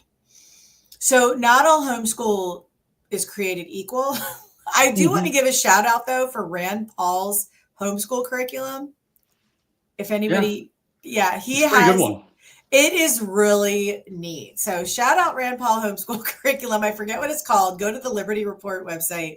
I do not get paid to endorse that, but there is some, there are some okay homeschool things. And I don't think it's a terrible option, but back to the cost of schools. I mean, Ron Paul. Yes, Rand is the son. Thank you, John Philax, wherever you are.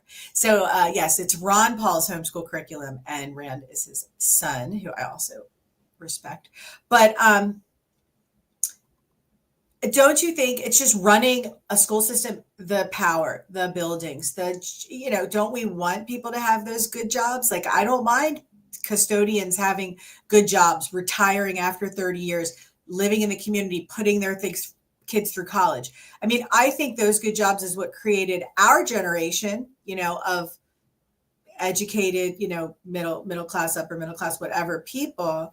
And I'm afraid for, folks in their 30s and 40s now that they don't have these types of benefits and where they might be in, the next 20, 30 years without, 1099 contractors. I represent a lot of them. No pension, no savings, what's going to happen? And then if Social Security blows. So I don't, again, I guess back to, I don't mind the federal government being somewhat of an economic stability, having an economic stability function for Americans. The problem I have with it is that when you talk about these good jobs, the good jobs that are created by federal spending are by and large not teachers. Like, what are we really talking about? We're talking about the growth of the bureaucratic class within education. And we've seen this across the board, like with student loans going into colleges is actually the best example. As colleges got access to infinite money because they could charge whatever they wanted for tuition, we put generations of our children into debt slavery to go to universities where they were barely taught anything. And where was the money going at the universities? It was going to administrators. In a lot of these schools, they have an administrator for every 5 students. Like, it's this crazy, unnecessary bloat. And you see the same thing. And a lot of these people are well-intentioned. They mean well. I'm not saying they're bad people. But when I was teaching, you saw this all the time, even at like a K-12 level, where you have to have the coordinator, and the coordinator's there for the IDEA program. And the IDEA program has all the special ed teachers under it. And then you've got to have meetings, and it creates this whole infrastructure around it, which serves very, very few kids. And quite frankly, is vulnerable to manipulation. Like, this is a tangent, but there's one year I had a parent, obviously I can't name names, but she, every day she would come up to me and be like, my daughter has autism. And I was like, she absolutely does not have autism. And you're like, no, get her tested. I was like, I don't need to get her tested. I've been teaching a while. I know what autism is. Your daughter is like super high functioning, smart, socialized, lots of friends. She does not have autism. And the reason she wanted her daughter diagnosed with autism is A, it was kind of trendy to have a kid with Asperger's back then. But B, it's weird. She wanted the benefits. She wanted to have extra time. She wanted to have extra resources for her kid, free tutoring, all this stuff that would come with it. She was gaming the system a little bit. And God bless her, it's her kid. I'm not gonna say she's wrong for trying, but the incentive structure is deeply fucked up. And that's why we have all these kids on, ADHD medication, because they, you get extra time on tests. Isn't that great? Like we incentivize disability in the way our system currently operates, which is a tremendous disservice to a lot of kids beyond being very expensive and inefficient. And I'm not convinced it's actually made special education even better for the kids it's supposed to be servicing. I think it's made it more social, but I don't know that it's made her a better education system. So these aren't layers of bureaucracy I'm attached to. I would like to see these shaken up. I can see that. Would we want to, I know this is felt more like a conversation. I feel it was very productive, actually. I love it. I love that you guys had agreement points and also disagreement points. But if you want, since I know you both are a little on the time variable for early bedtimes, do you want to go ahead and move into closing statements, and then we'll maneuver into open panel and maybe we can take some questions? Totally fine with me. I think we reached a natural transition point. If it's okay with you. Yeah, such a good conversation. I'm so intrigued. All right, Lawyer Chick, I will leave the floor open to you for your closing statement, please. Okay, my closing statement will be brief. I do not think we need to abolish the Department of Education 100%. I think the problems that we identified in the federal Department of Education, huge bureaucracy, policy wonks at the top making decisions, are the same. Corruption in terms of political appointments like the Secretary of Education. Why is the World Wrestling Federation's ex-wife, is she the ex-wife or the current wife? Why is she even the Secretary of Education? I mean, Betsy DeVos was at least a reasonable choice because she was passionate about charter schools. I'll give her that, even though she sucked and was horrible as doing the job. But I think if we abolish the Department of Education because of bureaucracy, because of inflated spending, because of, inefficient functioning, the states have the same problem. So I don't know that abolishing the Department of Ed would be the solution. I think we still need some kind of central, mechanism to oversee educational programs for our most vulnerable students, for migrant education, for students living below the poverty line, for career technical education programs, homeless students. Definitely have lots of federal rights and oversight that comes through the Department of Education. While we definitely agree that the student loans do need restructuring, I would agree they don't necessarily need to be housed in the Department of Education, and the Department of Education does outsource a lot of that anyway. But I think that overall, I don't mind the federal government existing. I don't mind it existing as some kind of jobs program. And I think that the solution to a lot of the problems in the Department of Education or with federal education isn't abolishing the Department of Education. It's abolishing or severely reforming, like doing away with almost some of the laws that are at the federal level, like special education, IDEA, and some other funding streams, maybe even for, everybody will love this, learners of English, students who are learning English as a second language, which we didn't really talk about, but that's another student population that gets a lot of federal funding. They're called ELD or ESOL, like English as a second language students. So those are students whose English is not their first language. They're also often, usually immigrant students. They get a big chunk of money for those programs, and it can be as expensive as special ed in some spaces. So I, again, don't think we should abolish the Department of Ed. I think the same problems will exist no matter what. And we do need some kind of central federal space to manage this brilliant country that we are trying to hold on to. Keep it brilliant. Make America brilliant again. That should be our, I'm going to make that on my name. Fair enough. Thank you, Lawyer Chick. And Ryan, to you, please. I agree that this was turned into more of a discussion than a debate, which I'm totally happy about. I like having productive conversations. I like meeting new people. I like sharing ideas. Very glad to have it. But to put on my debate hat just because it's that time, right? Let's just run through some of the points of agreement that we've had in this conversation. The Department of Education is responsible for the student loan program. Unmitigated disaster. Total agreement. The Department of Education was responsible for Common Core. Unmitigated disaster. Total agreement. It was responsible for No Child Left Behind. Unmitigated disaster. Total agreement. It's responsible not for the IDEA law, but for the implementation of IDEA policy. Unmitigated disaster. Total agreement. It spends $4 billion on itself, at least it did till Trump fired half of them, every year to educate no children. And it has become increasingly a vehicle for the culture wars to spread into our classrooms through DC policy, which we've seen happen in both the Biden and Trump administrations. And it makes people upset. It makes parents upset. It's bloated, it's inefficient, and quite frankly, it doesn't work. And if you look at the systems that it promotes, they have been terrible. They've led to bad outcomes for children. And again, I'll go back to the stat I started this debate with. Since we implemented the DOE, our average spend per student has nearly tripled. Our test scores have flatlined. It doesn't do anything.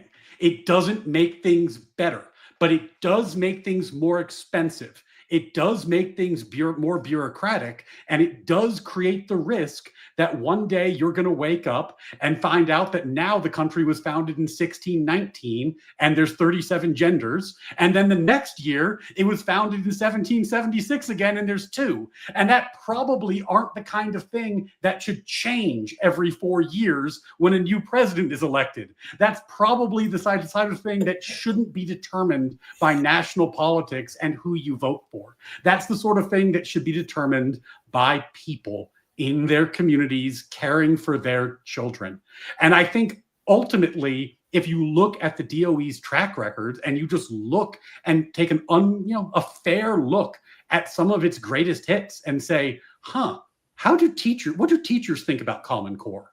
What did parents think about No Child Left Behind?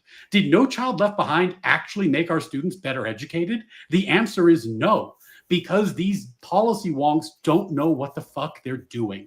That's the honest truth. And the best part about abolishing the DOE is that to the extent these programs survive, they would be managed by non-educators. They'd be managed by people who are not trying to push some novel education theory. They're just trying to figure out what states need the money because they have disadvantaged kids. And that's a math problem. That can be solved by data. It doesn't require an education degree to figure it out. And I think we'd all be better off as a result. But in any event, it was a very productive conversation. I appreciate Lawyer Chick. It's nice to have a debate where, God bless Pisco, but last time I was on here, he got a little fired up from time to time. So it's nice to be collaborative.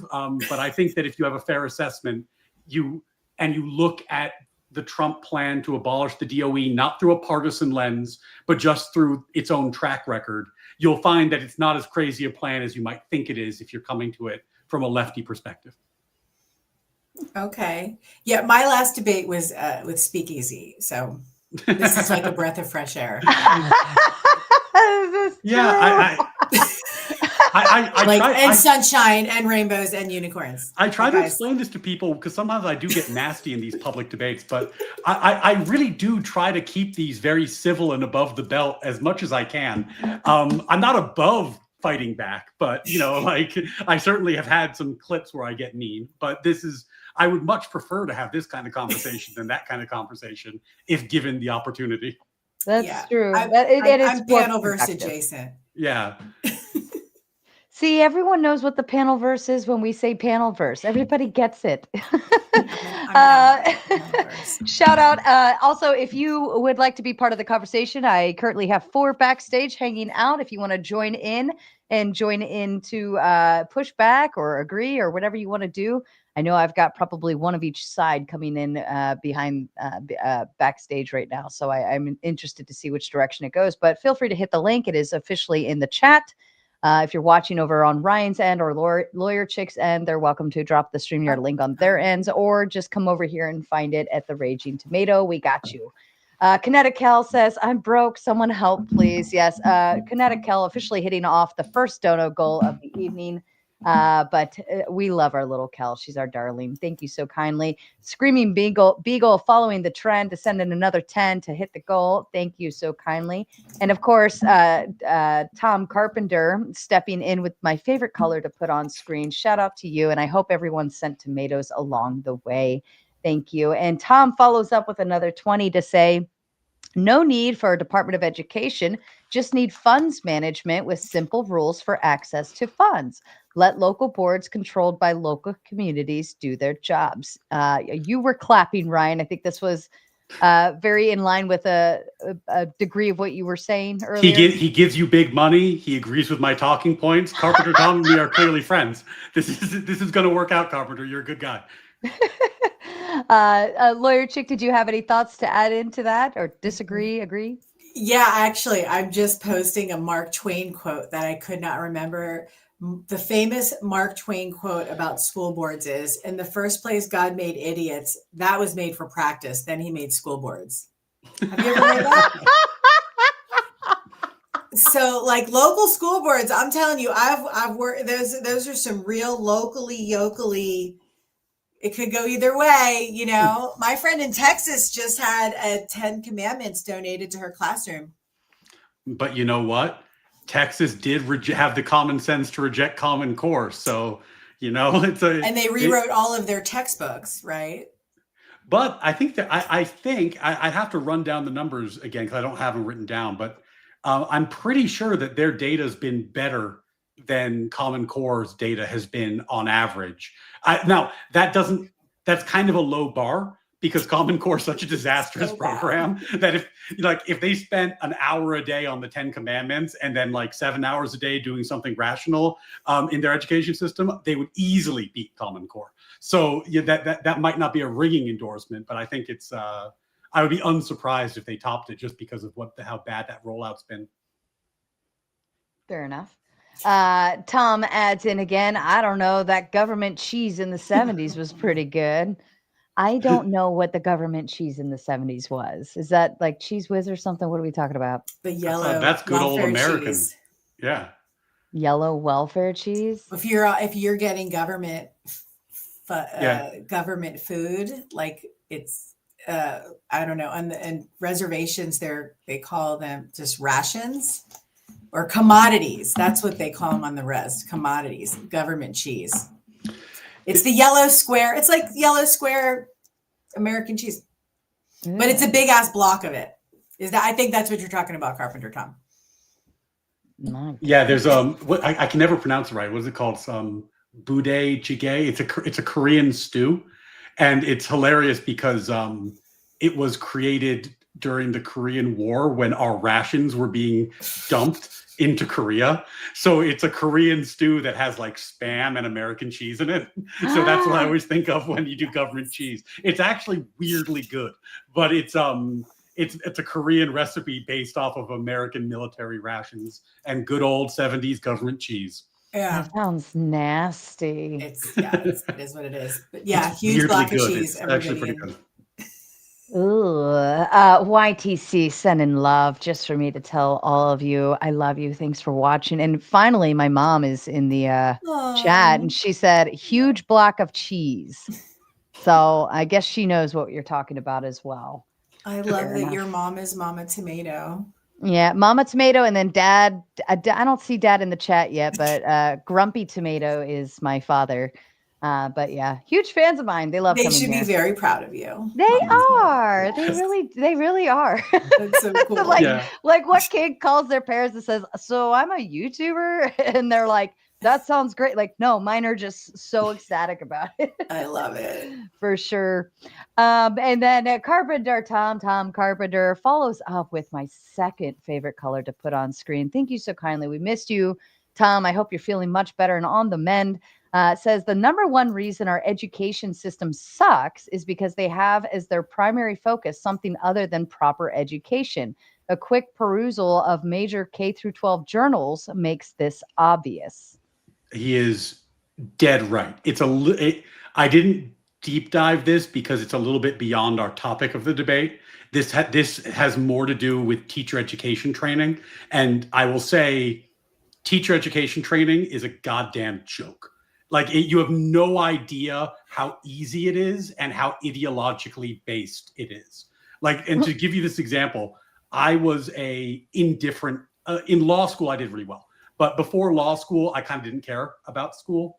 And when I was an undergrad, I was a very indifferent student. And by indifferent, I mean I rarely attended classes. And I think I had like a 3 something, but I had a 4.0 in my ed minor because all you had to do was show up and repeat the buzzwords and you got an A. Like it's a joke. And most of it is not about teaching you how to teach, but teaching you what to value.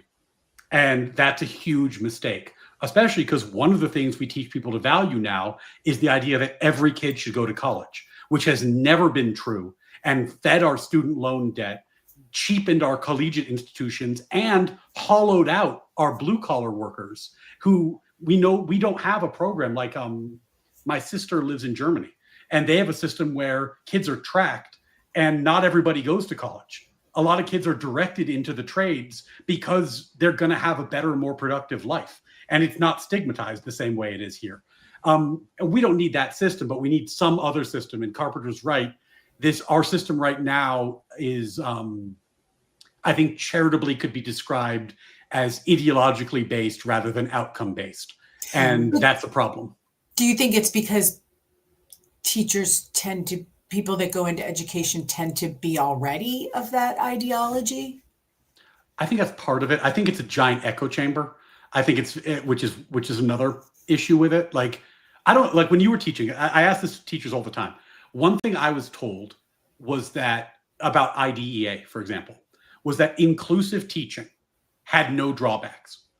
It was better for the kids who were included. It was better for the kids who aren't special ed. It was better for everybody. And there was no drawbacks to it, which doesn't really make any sense if you take a second to think about it. Like any system has trade-offs and drawbacks. But know what's interesting about that? No one ever presented me with any data. It was just a thing I was taught to believe. It was not a thing that they presented data to make a case for, which is odd. Yeah, but I think they presented it because it's like, this is the law and this is what you have to implement. Yeah. That's the way I recall it. And but even in law school, I mean, I did a whole lot in the special ed world and clinic.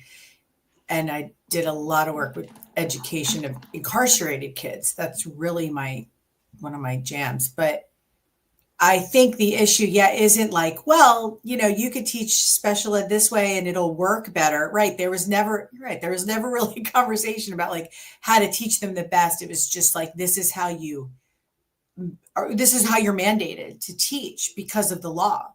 And now, right, 20 years out and you had 7, now I can see, my God, I think all of this like differentiation and putting all the kids in the same room. And like, I think way earlier in the comments, somebody had said, some classrooms, 1/3 of those kids will have individual education plans, IEPs. And, you might have one kid with an aide and one kid with an interpreter, like somebody who's hearing impaired and the interpreter. Like teachers have to deal sometimes with like 2 or 3 other adults in the room because of their special education students and what those kids need. So that gets expensive. Like that's where the shit gets really expensive. I don't know that it's necessarily just general education is so expensive. It's when you add up all of this other stuff. But I think we're very unpopular in being educators who are just publicly, and I want to do more public denouncing of IDEA. I've been talking about it really more like this publicly for like a year. And now I'm even talking more to teachers about it. Cause I'm like, this is done. And teachers, it's like, you can almost see they're like freed. It's like freedom for them to think that maybe this isn't the right way to do this. Maybe this is like oppressive and maybe average kids who could have been pushed up are not being pushed up because you have to spend all of this time, right? Yeah. Finishing the paperwork and dealing with the 3, aides in your room. And, one is like sitting in the back, not even doing what they're supposed to do. I mean, I think most people realize how much teachers do have to deal with, whether they're a shitty teacher or not. Yeah. I mean, back when I got my master's in education, like the phrase back then this was before DEI. So the phrase inclusive wasn't it just hadn't been coined Inclusion yet. And mainstreamed. Back then, the mantra was everybody gets to play and learn, which sounds very innocuous, but it actually is exactly what you're talking about, which is the idea of that we're going to do mainstreaming, right? And that's the value system that justifies mainstreaming rather than it being data about why mainstreaming is such a good program, right? Yeah, there's no data. It was not taught that way. And then that became inclusivity, and that became like a string of other buzzwords. But I think Carpenter's right. Like, I think that the focus in teacher training is often on believing certain values, and that's not great. It really should be on other things. And the truth is, a lot of teachers leave teacher training and they're not very good. Like, I was in Teach for America, and if for those of you who don't know, that meant that, like, with no training before I got my ed degree, we're given a 6-week boot camp and thrown into classrooms, and by the numbers outperform veteran teachers. That is the best way to learn. Yeah, and the reason is our entire training was about practical ed, and it was a lot of kids who were really motivated to do really well, and that's it, right? And it's just so much of what teachers learn and what they're told to do has nothing to do with educating kids, and that's a problem. What about, do you remember Gifted Talented? I mean, I was always Gifted Talented. Me too. Whatever happened with that? Equity happened. We were split. I remember being split, and it was always like, you're in the dumb class, right? I'm in the smart class, right? Like, I remember that, and I always thought it worked well, at least from my perspective as a student. We like kind of moved a little faster through what we were doing. I used to get bored a lot in classes, so I was given like extra things I could do, because you would finish up and you're like, I'm done. Well, now what? And then that's when they realize, let's move you up into another class. But why don't we do it that way anymore? It's two things. It's the thing we talked about. If you're tracking with modern IDEA regulations, the special class is what you're describing, but the bottom classes are now hellish nightmares of behavior problems, because you're concentrating, like when you went to school, all the kids with really serious disabilities and really serious behavior problems were in a separate classroom. Yeah. Right? Self-contained But classroom. now they're all in the lower 2 tracked classrooms. So when you track, you take all the kids out who are useful, and you create these zones that no teacher wants to teach, and they become really, really hard to manage. So that's problem A. And then problem B, though this is beyond the scope of our debate, is in a lot of places like New York, San Francisco, et cetera, people point out that when you track, it creates equity problems. So a lot of the movement to abolish tracking programs is that, and I find this, quite frankly, quite racist when people say things like this, but they'll be like, there's just too many Asian kids in the high group, right? Like, isn't it unfair that but they're all the smart ones. That's why they're the way they test in. Yeah. Well, yes, Sarah, that implies that you care more about their merits and their achievements than the racial makeup of the classroom. But that is the argument, right? Like, this happens in New York every year. Oh my God, does this track in with everyone needs a fucking trophy now? Yep. 1,000,000%. That's exactly what this is. Yep. That's the participation trophy. We can't yell at the kids, or they can't learn to, they should never be punished. I mean, Seattle, I don't know if it was like the Seattle Unified School District, but they did away with their gifted and talented programs. And I'm going to tell if there's any lawyers that can hear me, the way you can advocate for gifted and talented, because I'm really about that. I think there should be way more of that. Like these average kids we're talking about, like if you've been left in that class, like bored, usually boredom is a sign of a very intelligent student, and they're just bored because they finished the work, exactly what you're saying. If they're in a class with everybody else, then they're just getting either nothing because the teacher's paying attention to all of this other chaos and the adults in the room and all this, whatever. But call gifted and talented the other special ed. Yeah, it's the other special ed. I would love to do. This is literally why I'm looking at the America First Foundation. As much as Stephen Miller's a douchebag, I literally want to work with him and do something on this exact. I want to figure out a way to litigate out special education and litigate in more GT. But when Seattle, I'll finish with this. When Seattle canceled their GT programs because they they said it was equity, but it was also a race issue. There were Black parents who were like, what the fuck are you doing? Like, my kid loves this program. Like, hello, Black parent here. My kids are in this program. You're killing it. So I don't know what ended up happening, but it's just dumbing down everything. And yes, it's a trophy. Everybody gets a trophy. Yeah. And this is the trend you've seen nationally. Whenever a school district starts talking a lot about DEI, equity, inclusion, the track and the gifted and talented programs are put on the chopping block. It definitely happened in Seattle. I think it happened in Portland. I think it happened in San Francisco. In New York, it almost happened a few years ago. I think with the new mayor, it probably will happen in the next couple of years. These programs are constantly on the chopping block because the truth is, they're not going to be racially balanced in the way that like the demographics of the country look. They're just not going to be. And that's viewed as inherently a problem. And I don't think that's fair to the kids, because what you're really saying is that like you kid who are working like in New York, when they were trying to eliminate it, they put out this policy paper, which had, I thought, the most insulting line I've ever seen in a political document, where they were explaining the rationales for eliminating gifted talented programs. And one of the things they said was a lot of white students often have disproportionate resources and tutors and blah, blah, blah. And that's why they're overrepresented. But then they had to admit New York's Asian population is actually economically disadvantaged. So why are their kids overrepresented in gifted and talented programs? And the answer was because Asian parents are willing to work extra shifts and spend all their personal spending money to get their kids into tutoring programs after school that they can't afford. And they would like to abolish the program to relieve the Asian parents of that burden. Damn. What the fuck? Like, can you imagine how patronizing that would be if you were one of those parents where you're like, I'm working 3 jobs to make sure my kid is in the best possible school and is going to go to Harvard. And you're saying you want to take that away from me for my own good? Like, get fucked.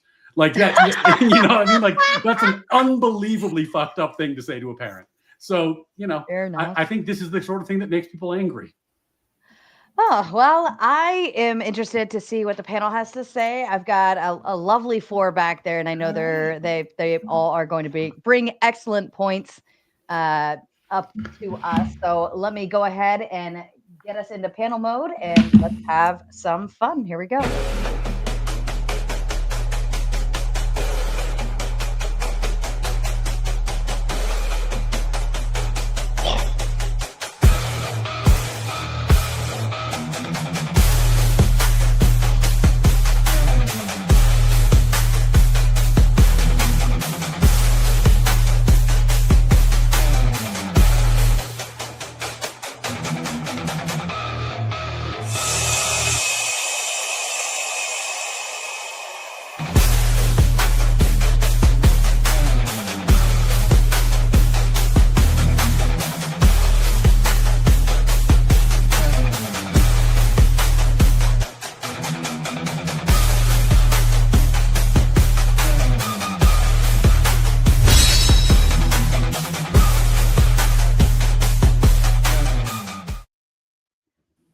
All right. I'm so excited. I know which way Josh is probably going to swing. I know which way Ryan's going to swing. Sasquatch, I think you hate the government.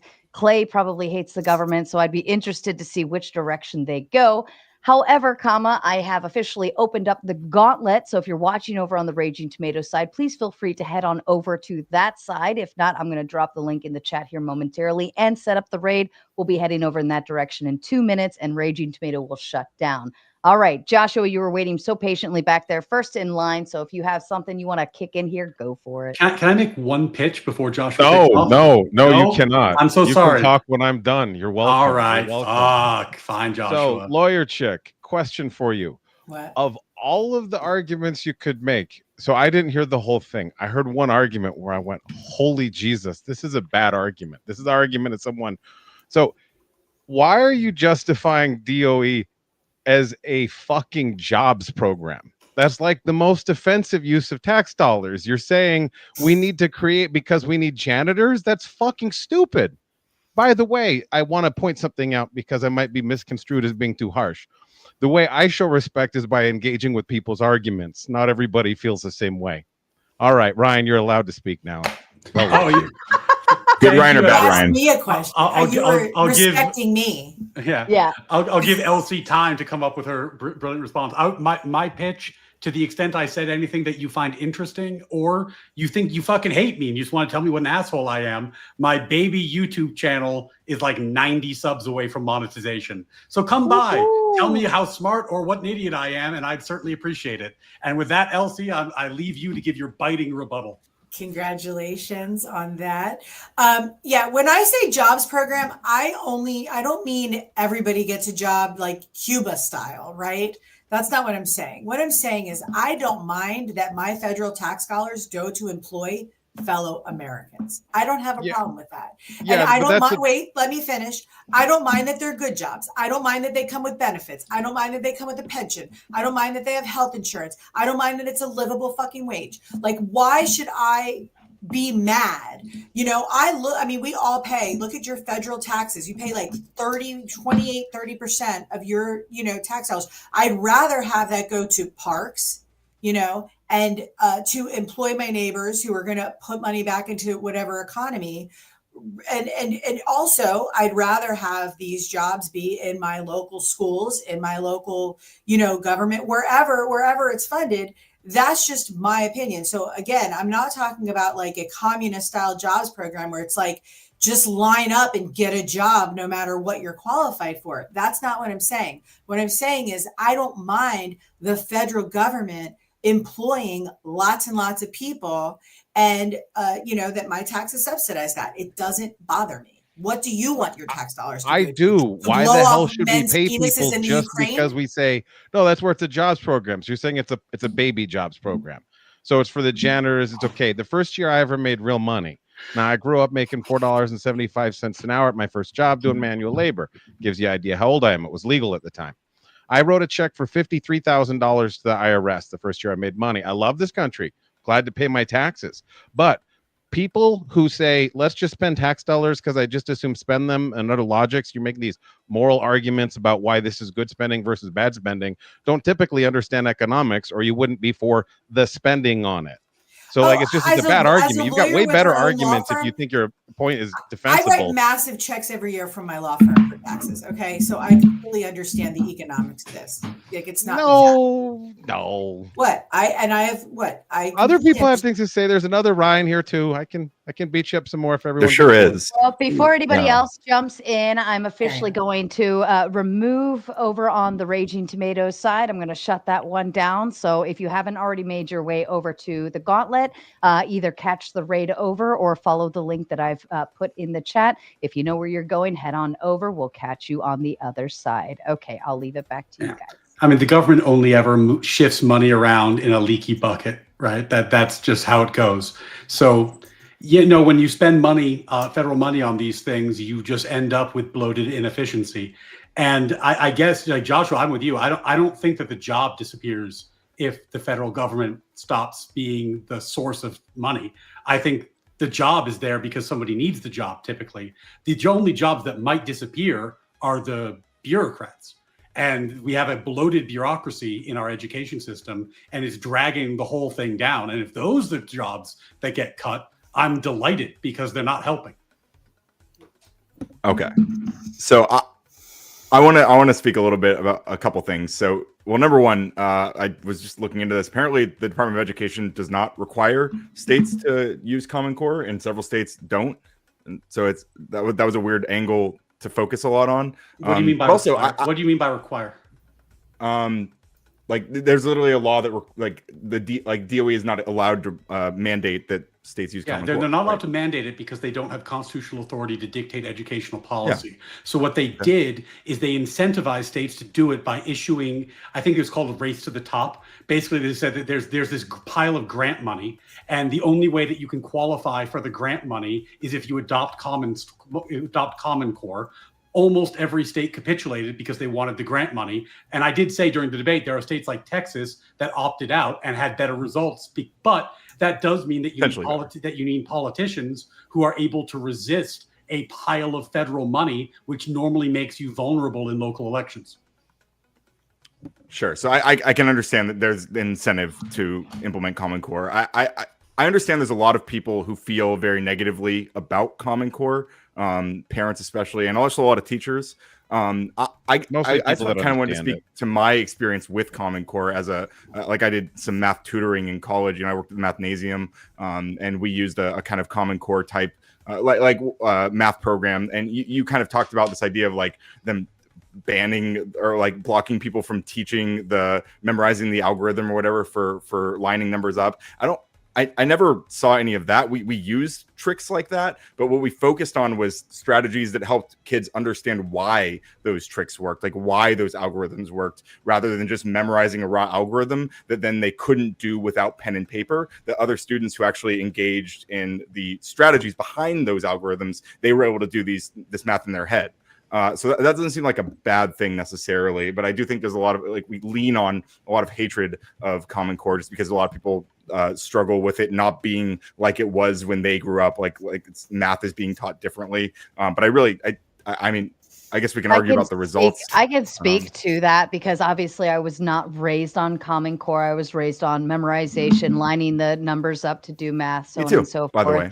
But my kids obviously are learning in a more Common Core direction. And it was the most frustrating thing. I understand what you're saying, Ryan. When I started seeing what they were doing math-wise, I said, oh, it's not just memorization. They're teaching like applicability and concepts so that you can kind of think outside the box in order to put it together. I get it.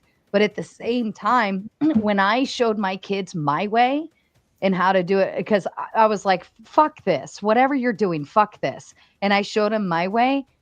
Instant, like they were like, oh, I get that makes sense. Well, right? Yeah, of course. It's easy to apply the algorithm, but what you're losing out on that is an understanding of why that algorithm works. So you're losing the opportunity to have a better foundation for higher maths later that you're kind of robbing them of by just having them memorize this trick that they can use that they don't have no idea why that trick works. So Ryan is giving the pitch for Common Core, and I'm not mocking you for it. I've heard that. I'm not saying Common Core is like perfect or anything. I think it has a lot of problems, and I'm not attached to one specific version of Common Core, which is why I think it's probably also good that schools, I believe, and states have the opportunity to implement Common Core in a variety of ways. Right? We can have experiments with how they do Common Core. Well, they have limited experiments because they lose their federal funding if they experiment too much and they don't do Common Core anymore. But the thing about Common Core ultimately is that parents hate it. And the number one correlate between how much they hate it is how much they know about it. Like the more they learn about it, the more they hate it. And students kind of seem to hate it. Teachers kind of seem to hate it. And the problem with it ultimately is it was not correlated with any gains academically. Scores haven't increased. So the problem with Common Core is that it creates all this resentment. Nobody seems to really like it except for pockets of enthusiasts, and it doesn't work. It's just like that. That's the other problem. Like the numbers just aren't there. Education hasn't gotten better. So it's not the kind of thing that I think needs to be, let's say, core and forced in that sense where it needs to be similar across all states. I think there are kids, and I was one of them, who actually learned math the kind of way you're describing, and it works well for them. That it worked well for me in that regard because that's just how I think about numbers. But I don't think that works for everybody, and I don't think it's worked nationally, unfortunately. It would be great if it did. I'm not sure about the exact. I mean, I haven't dug into this data specifically. I would be curious about when we say it hasn't worked. I mean, if the scores that are being graded upon are also evolved with that, then I don't. We'd have to. It'd be difficult. Maybe I'm sure there are mappings that do this, comparing exactly what the scores were before with the different curriculums and how they've changed. If the I guess what I just as I guess the enthusiast you mentioned, and I'm not again, my heart's not attached to Common Core. I just used it in these ways, and it was very helpful with the students I was working with, and like I don't know the results are inherently bad or that we couldn't see them differently. Yeah. But another thing you brought up was just 1619. To give you the data, like this is just, it's not complete, but just from my well, notes. you can send it in the back or whatever. That's fine. But another thing you mentioned, which I understand a lot of these are like quips that you kind of lean into, but fundamentally there was a lot of agreement on problems with the Department of Education, and then there was this kind of like faux sense that she was agreeing with you about abolishing it because of those agreements with problems that it has, when I don't think that was necessarily there. And like, again, one of these quips you leaned on was this idea of the 1619 project. You brought this up a couple times. The 1619 project, you understand, they don't teach that the Declaration of Independence or the Constitution were signed in 1619, right? Like, that's not what's going on in these documents. Yeah, I understand. The point I was making there, and I think it is an important point, is that if national education policy is decided in DC and that we lean into a one-size-fits-all curriculum, then what you will see predictably is that national politics will influence your child's education, which most people are not comfortable with. Most people are not comfortable with the idea that ed policy in your kid's school and your kid's college will dramatically shift depending on who won the last election. I think most people would prefer, especially parents, that we leave our kids out of our political fights and that this is not the place for that. Like, education should be the place where we're teaching core skills, core American philosophy, like the things you need to know to be a citizen, and not leaning into this political stuff that we're fighting over constantly on the internet, because it's just not shit our kids need to be inundated with. And if ed policy is decided on a national level, I think that's an inevitable outcome. And we saw that happen in the Biden administration. We're seeing it happen now in the Trump administration. I don't see why that would change with the next administration. Sure. I think it's fair to not want to see that that like policy tug administration to administration. I don't see that if we're talking about like things like Title IX and title, like the other relevant titles here, like if these are being shifted to other federal departments, and after this I'll yield and let someone else jump in. If these are being shifted to other federal departments, that still has the same problem, right? Like Biden implementing Title IX in a specific way. I think you were saying that the Big Beautiful Bill shifts Title IX to a different department, right? No, it's a different thing. It's part of the Trump's plan to move things around, but it's not part of the Big Beautiful Bill. But that's a detail. It doesn't matter. Keep going. Okay, sure. So they haven't actually. So Title IX would be if we did abolish the DOE tomorrow, Title IX would be dead in the water. No, Title IX would be moved, but it wouldn't be moved. Sorry. The enforcement mechanism would be dead in the water for the moment, right? If we abolish the DOE under the Trump plan. Sorry, I was only technically correcting you. It's not part of the Big Beautiful Bill. It's part of a separate plan. Under Trump's plan, Title IX would be moved into the DOJ. Like, it would still exist. It just the law won't be abolished.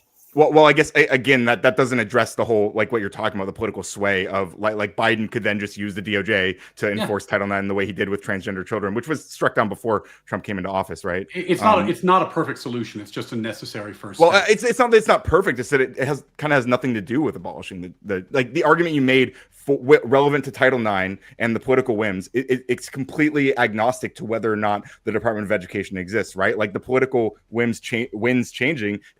It just has nothing to do with whether it's there. No, not really. Are you saying there needs to be a more complete solution, and we need to just make sure that at the federal level they acknowledge the 10th Amendment and just stay the fuck out of things? Because I think that Ryan and I would agree with that. Yeah. Well, no, I'm saying I'm down for reforms and stuff, but like I'm just criticizing the argument that Ryan made. The first step is abolish the DOE, but then you got to do like 8 more steps to get where Joshua and I would want to go. Like it's only step 1, but the truth is, even step 1, which I would admit is an imperfect solution, is better because the people who would be implementing these regs wouldn't be DOE bureaucrats. The problem with DOE bureaucrats is that they think they know better about how to educate kids. The nice thing about putting it in DOJ is, there might still be some political wins, but at least the people there are there for civil rights stuff, not for education stuff. So they're just less likely to make a hash out of it because it's not their number one issue. But I do agree with Joshua. We would this would be step 1, and then from there you would need to start really taking more aggressive steps to return power to the states. But you got to start somewhere. Well, I'll just close out with, I mean, frankly, that sounds kind of like vibes. Like you're saying, like, well, it feels like bureaucrats, these bureaucrats in these positions, like they just want to do these weird esoteric policies that they think are fantastic, and like that's just your gut about these things. But I don't know why these people are choosing the policies they are. I don't know if it's because they are like whimsical and have these fantastic ideas, or if they are backed in like certain data and certain things that like I feel like you haven't really how many evidence bad ideas in a row? How many bad ideas would these bureaucrats need to come up with before you think, holy shit, these are not the bureaucrats for us? Like No Child Left Behind. Education's complex. Common Core fucking sucked. The idea regs fucking suck. All their new initiatives make things worse. So I feel like I would be very happy to have somebody else take a spin at the wheel.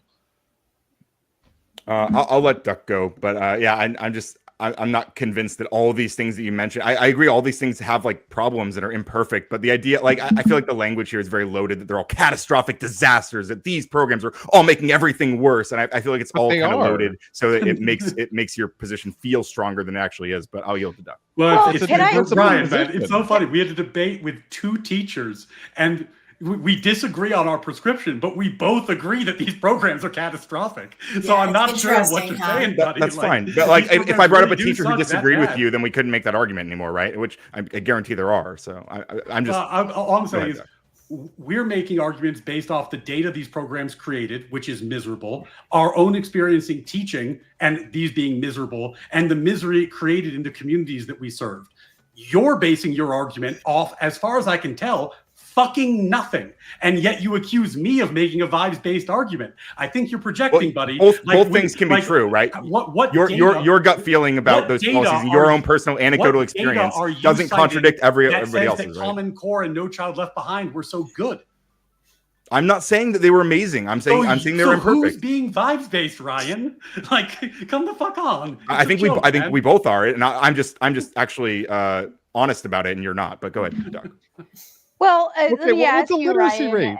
at what point do we stop being mediocre or gray area? And what point do we just say, you know what, something's just bad or something's just good, right? There is sometimes a black and white, and we can acknowledge that. And if we sit in the gray area for too long, eventually all of the you're only going to see the bad stuff bubble up, because that's the only thing that's really sitting within that. That's the only thing that we do know is bad, right? Like it's all we're left with. I'm saying states already have a lot of room to experiment with things, and even as you mentioned, like Texas is doing it right now. They didn't need to abolish the Department of Education to start doing their own things, right? Like, sure, maybe they're getting less funding from certain things, but like, I mean, if they're still capable of experimenting, then that's a good thing, right?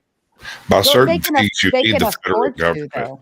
They can afford to, right? We can start there. I think Texas is a very, to my understanding, is a very well-off state. Like, they handle their business very well, and that's without utilizing state income tax or something to that degree.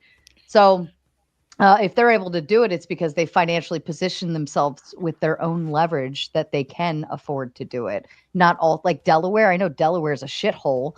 Right. Every time I drive through that place, Ryan, you're probably familiar, but anytime I drive through Delaware to get up to New Jersey or New York, it's like, I hate this place, you know.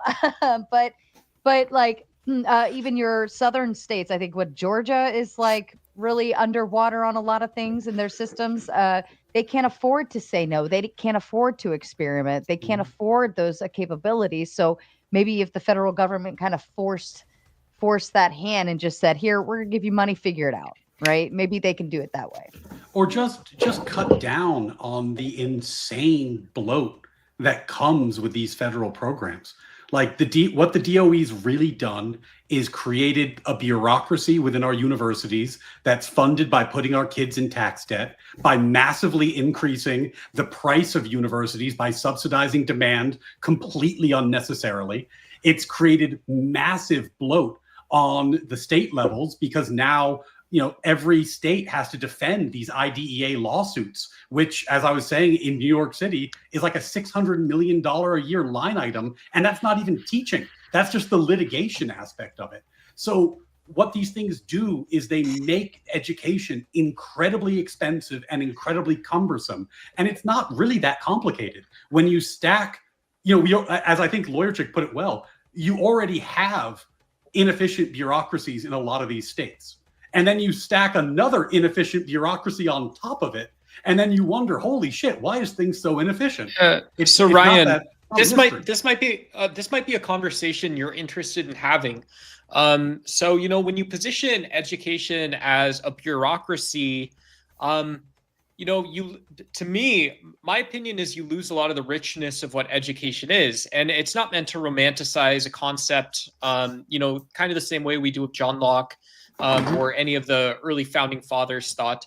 But if we think of like John Dewey, we think of, what was his name? Charles Saunders Peirce. We think of the early civil rights movement becoming intimately connected with education. It was a non-negotiable. To me, this is all evidence of responsibilities that we as Americans have given the Department of Education as the administrator of the institution of education, as one of them, right? And so if you talk about an inefficient bureaucracy, which is patently economic thinking, what would you have the audience know about, like, what do we get back from thinking about efficiency in education? Well, I think thinking about efficiency in education is absolutely critical, because efficiency is what's crushing education. Like, the reason I kept talking about New York City's numbers is because I know them, because I teach there. So it's a thing. I'm just more familiar with the data. But, like the idea that you're going to spend next year, $36,000 a kid to get data that shit is what, like, in terms of romanticizing it, I think what we do is we say, oh my God, if only we put more money into the system. But in some districts like New York, it's an unbelievable amount of money that's already going into the system. The problem is it's being really inefficiently utilized. Now, some of that is because New York City is very expensive, real estate's very expensive, teacher salaries are higher, there's a very strong union, which is very expensive. There's factors like that. And there's factors that relate to the federal government and the bureaucracy that's imposed through things like IDEA lawsuits. And underfunding, like IDEA is supposed to be covering at least 40% of special ed costs, and it covers 12. So, they take the money, but they actually doesn't even cover the obligations of the program. So what you end up having is this romanticized idea of what schools could be, which is disconnected from the reality of the burdens they operate under. Like, I know this is a long answer, sorry. But like, one of the things that happened when I was a charter school teacher, we had less money per year than DOE schools in New York because we didn't qualify for full federal funding. So, and we were being funded by the charter group. So we actually had less money, but we had better results, and we paid the teachers more. And the reason was we didn't have union contracts and all these other things that make it impossible to run a school system efficiently. So I interviewed at a charter school to teach economics once. This was like close to 10 years ago, right? This was after my first tech job. And yeah, it's clear to see why some charter schools do perform well, right? You have some people with master's degree, something post-secondary, whatever it is, that are teaching subjects, especially at the high school level, when people when people can deliberately think about like college readiness, and so this is to me that is a perfect example that illustrates why the public school system operates the exact same way. People in high school are also thinking about college readiness. Parents should be thinking about college readiness. You should be thinking about your readiness to enter the workforce and start doing like some of the basic adulting things. And to me, like, we can say that, well, you throw charter schools in the room, you look at the results and you say, well, this is obviously where inefficiency is. Charter schools can find inefficiencies in market based on real estate and the stuff you mentioned in New York City. And for them, life is just a little better. Life is a little bit better. And some people can see that, but public schools are the exact same thing. It's the exact same process, exact same people. And so I don't, as someone who went to like one of the best school districts in my state, You know, there's nothing wrong with it. One of my friends, Ryan, got a master's degree in history. Mm-hmm. And so like, and she went back and she actually became a teacher at the high school I graduated from. Yeah. Not the best thing about charter schools is, as someone who worked at one really good one and one really bad one before I went to law school, the good one is still in business. The bad one no longer exists. That's my favorite thing about charter schools. But what was so bad about the bad one, Ryan? I've been thinking about this. If there's good school and there's bad school, what makes the second great school made the giant error that was, well, first they were poorly run, so they filed their paperwork badly, and this is a kind of a legalistic thing, but that cost them a year of data analysis. So like they were inefficiently run in a way that actually cost them in the long run and shortened the lifespan of the school. So that's issue one. Issue two is that we were working in really economically disadvantaged areas of Brooklyn. In fact, like the second school I was working at was like a block from the Marcy projects where Jay-Z historically grew up. So you know, like we were like right in this area. There were guns outside. There were shootings outside the school. Like it was a fairly rough neighborhood. And they had this brilliant idea. And it's like a classic good intentions, oh my God, what were you thinking thing, that they were going to teach kids the way that white privileged kids were taught. Because why should we talk down to these kids? Let's give them the same education they get in the suburbs, right? Sure. So they focused 100%. On whole word instruction. But it turns out that whole word instruction works to teach kids how to read in the suburbs because the kids already know how to read before they go to school. And whole word instruction just makes them faster. But if you're teaching kids who don't learn how to read at home, you have to teach phonics. You can't teach whole word instruction. Okay. So the methodology they selected for their core literacy instruction was based off an ideological presupposition that was just frankly wrong. And as a result, they just didn't teach any fucking kids how to read. So the data was terrible. So to me, that's like a really interesting story. But like where we are today, it doesn't have anything to do with what I would say. Like, so what I would say is that it doesn't have anything to do with the institution of public education. My opinion or my belief is that you know, it becomes the case that that schools can improve outcomes. Schools can produce specific outcomes. Teachers are a part of that. Parents are a part of that. The community is a part of that. And saying defund, you know, saying that, you know, there's a documentary on a charter school in LA in the ghetto, in whatever the ghetto is, that that shows this school is performing so highly. Like this isn't evidence that we ought move away from a system that's already responsible for educating so many people and historically has done so very well. Well, the issue that I have, and this is not about problems. This is not about Ryan. Sorry, real quick, because you're so polite and I hate interrupting you. You're one of like Sarah's best like main speakers, but I mean this. If people just recognize that, look, it doesn't matter where you are in the United States. Like we need to graduate 10 to 20,000 PhDs each year. And so as a parent, your goal should be that like my kid, you know, my kid personally may not be a PhD when she's older. But if she is not aware of what that means, I don't think I would have thought that I could have gone back and done something differently. You know, I don't think there's a problem with me saying that. Yeah, I don't think that really interacts meaningfully with the topic. Like, I think that like I told the story about the charter school because the charter school got closed. There were lots of schools in the New York City public school system that made the same error, but they didn't get closed because they were insulated by layers of bureaucracy. My problem with bureaucracy in education is that it insulates schools from the results of their choices. And if in a market, if you make a shitty choice and you have a shitty product, you go out of business eventually. In education, because it's a government bureaucracy and it's a government monopoly, that doesn't happen. Yeah. And it often takes decades before we realized that we just screwed up a generation of kids and we didn't give them what they needed. And I would like the system to be more responsive. And the only way I can think of to make the system more responsive is to make it as local as possible, because that's where the parents are who care and really want it to be good. The more bureaucratic and broad and national you make it, the more it's going to be responsive to politics and other forces, but it's not going to be responsive to the needs of that community.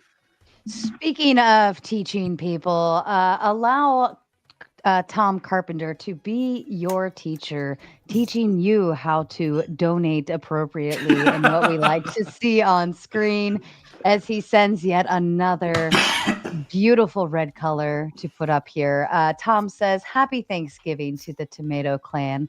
Choose love, spread happiness, give hugs, and take no shit. I love it. I love it. And I love it so much. Thank you, Tom, so kindly. And happy Thanksgiving back to you and Jax. And may it be a fun. I think somebody earlier said that we're serving duck for Thanksgiving. So, Duck, you are officially on the menu, apparently. And I thought I would be Weevil, on the dais, not Sarah. I thought I would be on the dais, not on the dinner plate. This is a first for me. Thumpy Weevil, you're second. for the kids table. You're at the kids table, Duck. Thumpy Weevil says, why not argue about the parents outside of school to continue teaching? School isn't daycare. And I believe Ryan, number one, you were referring to that earlier, and Lawyer Chick as well. I believe you were both speaking to that when I asked about homeschooling and how the education system has been set up to be a daycare with a little bit of additional learning in place. Did you want to add in on this concept? I mean, I agree. I totally agree. I think that we spend a lot of time in our ed system doing stuff that doesn't make a lot of sense because parents need a place to put their kids so they can go to work. And that's a large part of what we're paying for. And if we were honest about that, we could pay for it more cheaply. I really resent this, like wanting to spend less money on education. It's starting to grate on my nerves. And I just wonder, do you have the same criticism of the Department of Defense? Do you talk about going into the bloat, or the fact that, the Department of Defense has had so many audits and that we're not, looking at that? So I just want to put that out there. But in terms of I'm a budget hawk. Okay, I think the national debt is the thing of all the crises. The one that is most likely to really negatively impact my children's future is the national debt. But so I am delighted bill, right? to cut federal spending wherever we can cut it. Well, we'll see. And I think that cutting education, or food stamps, or these little are like drops in the bucket to what would really solve the problem. But I want to talk to the parent comment quickly. Not all parents are created equal. That is true. true. Mean that the kids are the property of the state. What the fuck are you talking about? What the fuck? I want to hold on. That's all I'll say to that. Thumping Weevil, this was Say your more. super chat. If you wanted to add in on this or expand a little more. Weevil? Well, I just want to say that I feel like a lot of these, can you hear me? Mm-hmm. I'm thinking there's a delay on you, Weevil. Do you want to jump out and back in again? Jump on it.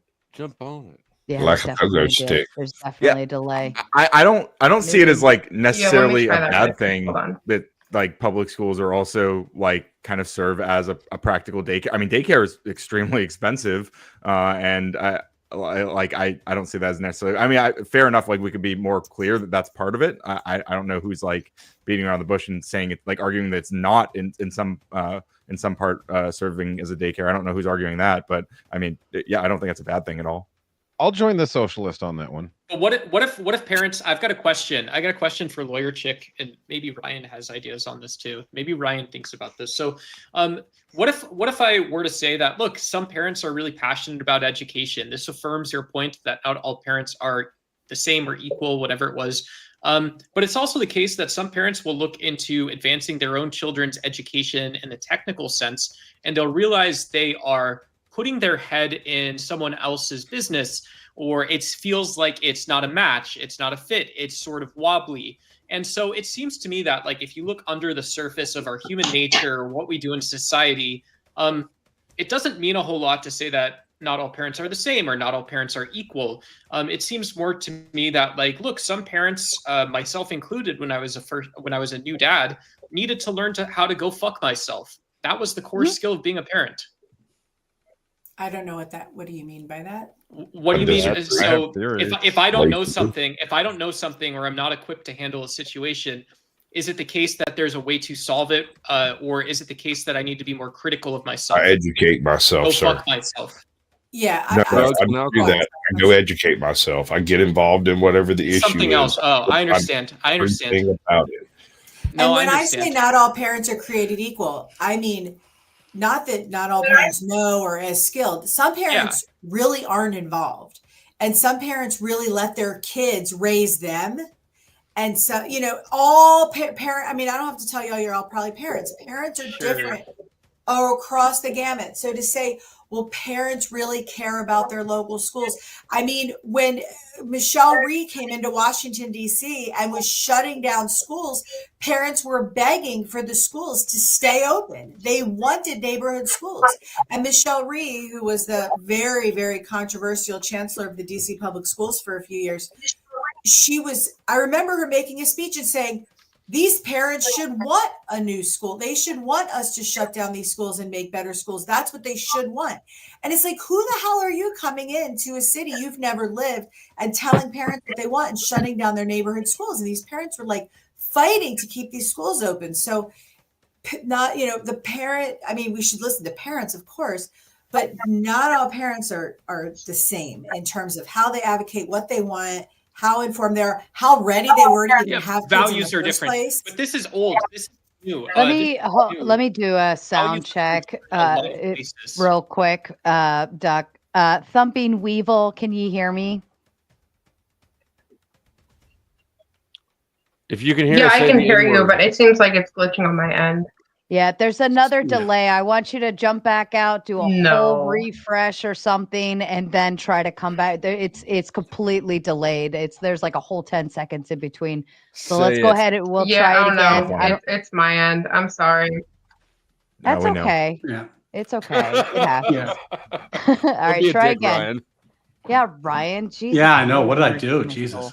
You know, it's funny. This reminds me of I did a debate with Soy Pill once. And I think what we were debating the need for the U.S. mail service, and he took the position that, and it kind of reminds me of these kind of like the classically lefty position, where he's saying like the right to vote by mail is so essential that if there's one woman living on a hill somewhere and that she would not get mail service because it's too expensive for like Amazon or US or UPS to deliver to her, that it would justify the entire national apparatus to ensure that she could vote by mail on election day. And I think sometimes we do get that thinking with federal policy, where we say, if we don't federalize it, then there's the risk that there's going to be parents who do a bad job with their kids. And as a result, their kids get a bad education. And the news flash is there are parents who do a bad job with their kids, and their kids currently get a bad education. That's not actually fixable. Like, that's a really fucked up thing to say. That's not productive. That's not helpful. I don't see why you're trying to lead this conversation. It is this. Duck, welcome to reality. Day. Welcome to reality. When I was teaching with all welcome to reality in indeed. place that we're talking about. Yeah, this is the world. Like, I just true story. I went, and at the school I worked at, we did parent visits. So I would visit every student before the school year started to create a relationship with the family. While I'm visiting the mom, she was ordering drugs from a delivery service and trying to use code language. Like, I wouldn't figure out what the fuck she was doing. Now, the odds it's normal to order 5 gallons of milk is going to have the same level of educational attainment in 10 years as my daughter is infinitesimally small, and there's nothing that we're going to do societally to normalize that, because it turns out good parenting is a really big advantage. We're not here to cosmically right the scales. What we are here to do is provide the best education system possible. And the idea that we're going to have some kind of utopian system is part of the problem, because when you're focused on utopia, you never make the hard calls and the trade-offs that actually make things better. Okay, that's trade-offs being sorry, Doc, that a hold lot on. of children get Everyone can hold their thought disproportionately for worse just and a worse education. second She can before, hold her sound check. thank you. Thumping Weevil, are you with us? Man, send in a dono and get a better internet. I think it's still Weevil. I don't think it's working. I'm going to go ahead and remove you. Try again. Now let Duck spaz out. Duck, right, and Duck. then Ryan number two. So, so this is a way to clarify thinking. Ryan, you and I probably agree on this, is that your personal experience is, I'm sure, very strong. I won't disagree with your personal experience. In terms of evidence of the Department of Education, per the topic of the evening, a particular case is not necessarily generalizable, or it actually is generalizable in the things that actually matter. And so it shouldn't be the case. I think it is the case that people like you and lots of people should care, but they should care about all of it, not just some of it. And saying that there's just not a solution, or you are living in utopia, is automatically stealing the spotlight from people who want to solve the problem. And I think there's a lot of us in the audience tonight who are saying, I'm going to sit here and I'll wait. Let me let you finish your thought. Why don't you tell us all who this is for? Who are you helping right now? Who's he talking to? I have no idea. Anecdote. Nobody knows what Doc is doing. It's not an You anecdote. told him to spurg out. He's spurging out straight up. It's a good show. Well, I mean, amazing? to be totally clear, the think story Ryan I understood. told Go ahead, Ryan. and the reality I was describing about that girl's educational career happened in the universe where the DOE is doing federal policy. So it's not like that was a creation of my preferences. That's a creation of today's status quo.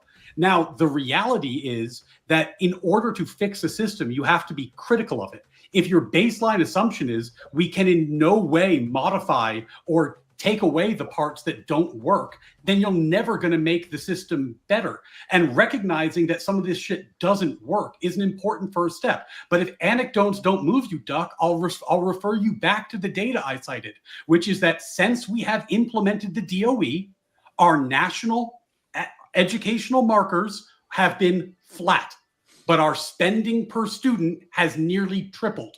So it's not that we're just spending more money, we're spending more money and getting fuck all in return. So It's I don't either over my understand, head or like, if you want to make a it's data over my point, head or I'm it's not sure what underneath the me. justification for the DOE is. It's either over my head or it's underneath me. I don't know which I one. agree, Doc. Sorry. I agree, Doc. Yeah. I'll give And it back actually, to so you. I wanted to ask Ryan, because I actually side with Lawyer Chick a lot on Come back, everything. Duck. Pretty much everything she was saying, I kind of agree with. One, I don't care how much money we spend. I really don't. Essentially, we're taking from the 20% anyway to basically fund everything.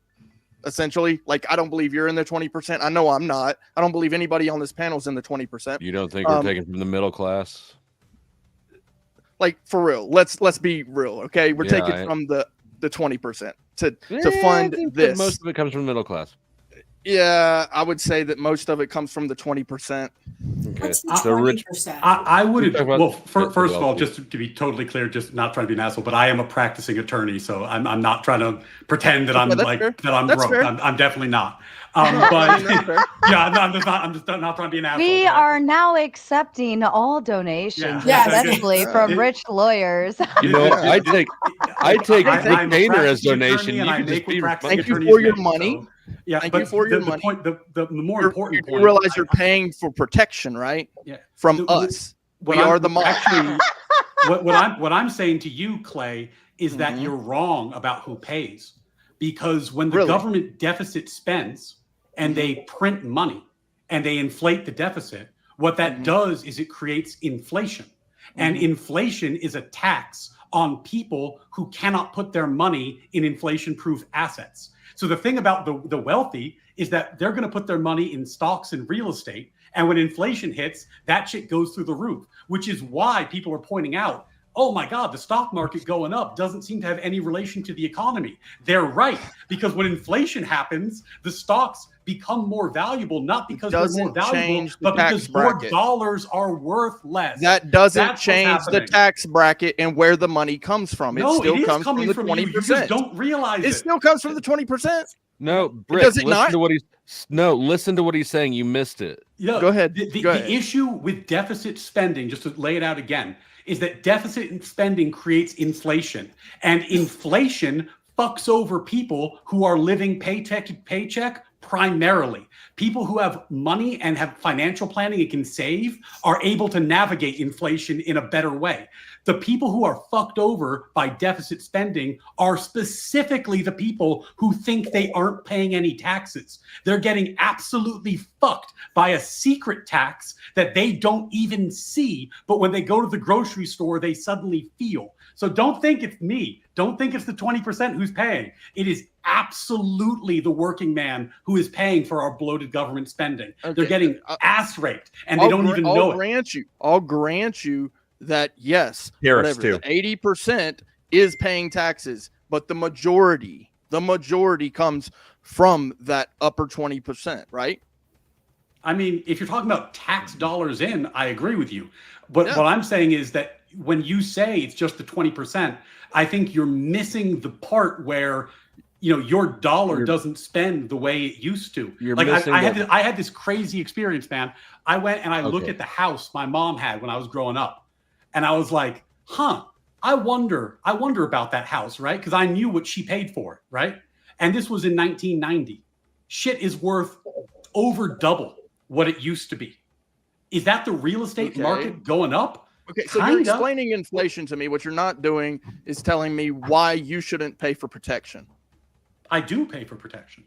Right. So that tax dollar that you pay, being in the 20%, is just a simple protection. And what that protection that you're paying for is education for the stupid people. You do realize that, right? No, man. What I'm telling you, which is honestly, I think it's a weird point for you to fight against. It would be better if we could get better outcomes for less money, so that you don't have so much fucking inflation. Rick, it would be better to have a more efficient system, because your broke ass is paying more than his rich ass, is what he's saying. No. Because of inflation. No, you don't get it. You don't get it. No. I'm not paying more than him. No, you're not paying more than me. You're just getting hurt more than me. I'm not hurting at all, bro. I feel like I'm not hurting at all. It's starting to hurt me. You're paying for protection, I want to go back and to you don't something want to accept that. But I wanted to move on to my second point, which is, damn, you know what? I actually go ahead. Let me spew this one out right quick, and I'll go away. So, she was talking about using the federal government as a job market. If you're using federal dollars to pay federal employees, to tax federal employees, to a deficit spend, you cannot create an economy around that is solid. Cannot be. That is a Mobius eating itself, and you need more calories. Well, mostly we are living in a maintenance economy anyway. Most of the infrastructure is built, and everything that's being rebuilt is actually not being rebuilt. It's just being maintained. So here's the problem. All I said was, let me just clarify for everybody, because this keeps coming up. I just said, I don't mind if my tax dollars go to provide jobs for people. I don't mind lots of jobs that are government based. That's all. Yeah, I don't mind it either. The scariest thing in the world is government. Yeah, I mean, and ultimately, there's a lot of things I would like to have happen. My problem with spending is just one of efficiency. Like, it's just like we can spend on things, but what we're doing right now is we're spending ourselves into an economic disaster. And if we don't wake up and do something about it, it's going to really hurt a lot of people. It's going to hurt my kids. It's going to hurt your kids. Yeah. And the people it's going to hurt the most are the people who aren't already invested into inflation-proof assets. They're the people who are going to get crushed by this. People who already own their home, they're in a much better spot. What are you talking about? What does inflation Hold on, let have him to do with fucking anything? finish, Doc. Jesus, Lord He's have not fucking saying mercy. anything. No, it does. What it You has, just what it don't has to do. understand anything. The question was, why should we reduce spending? And the obvious answer is deficit spending spikes inflation. That's why we have a spike of inflation, because we're deficit spending. So I'm suggesting that efficiency in the way we spend matters because it protects us financially, and we should stop spending money we don't have. Now, Lawyer Chick's point was well taken. Are there other places that we can cut? Absolutely. And you're going to find me on board to cut all of them. Like any government cut you can propose, I'm probably on board with.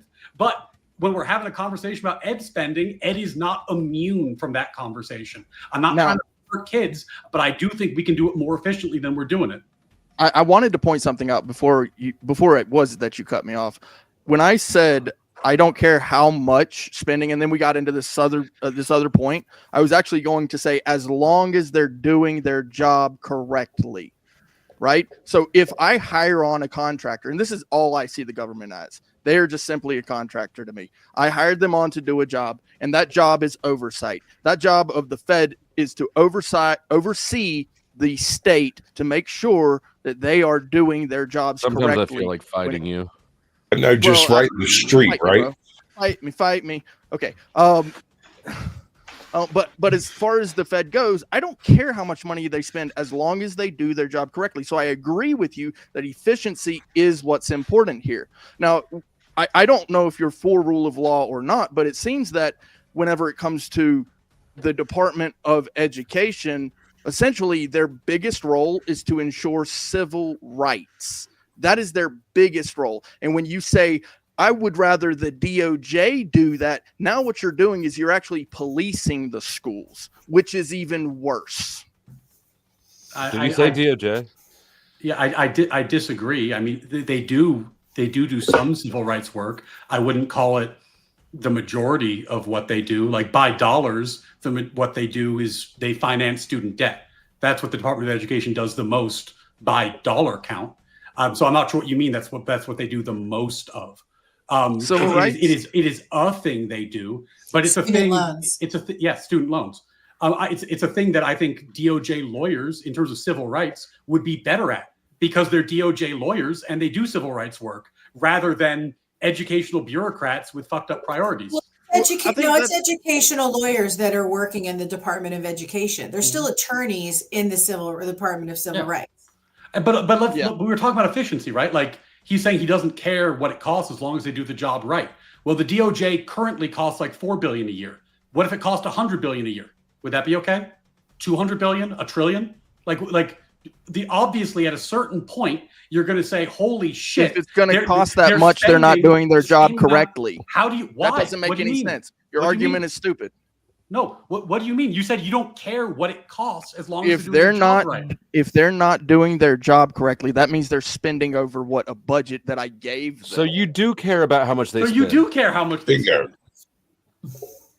I don't care how much money they spend as long as, and this is the caveat, it's not too much as money, long but a as they're doing their job correctly. This is why I said before we got off on this other tangent about, because I wanted to make sure that you're not going to come out of this looking good. The more you talk, the worse you look.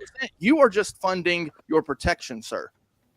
Again, I'm not exactly sure what you mean, but I pay tax dollars for a wide variety of purposes, and I would agree protection is one of them because I like property rights and the police enforce property rights. So, I mean, to the extent that's something I spend tax dollars on, I actually agree with you.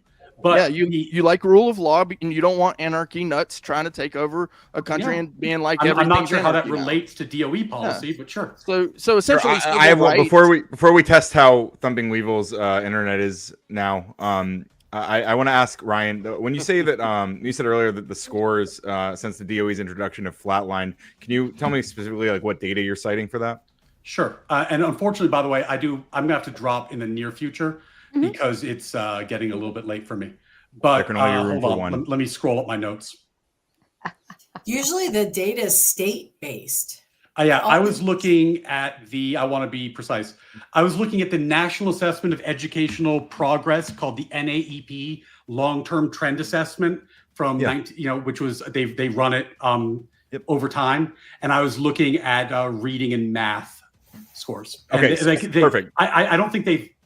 When I say that they have flatlined, there's some variation year over year, but they're in essentially a similar place. Well, what I'm looking at, it seems like it was rising relatively steadily up until the mid to late 2000s, and then cratered, I guess in the last decade it's kind of dropped a lot.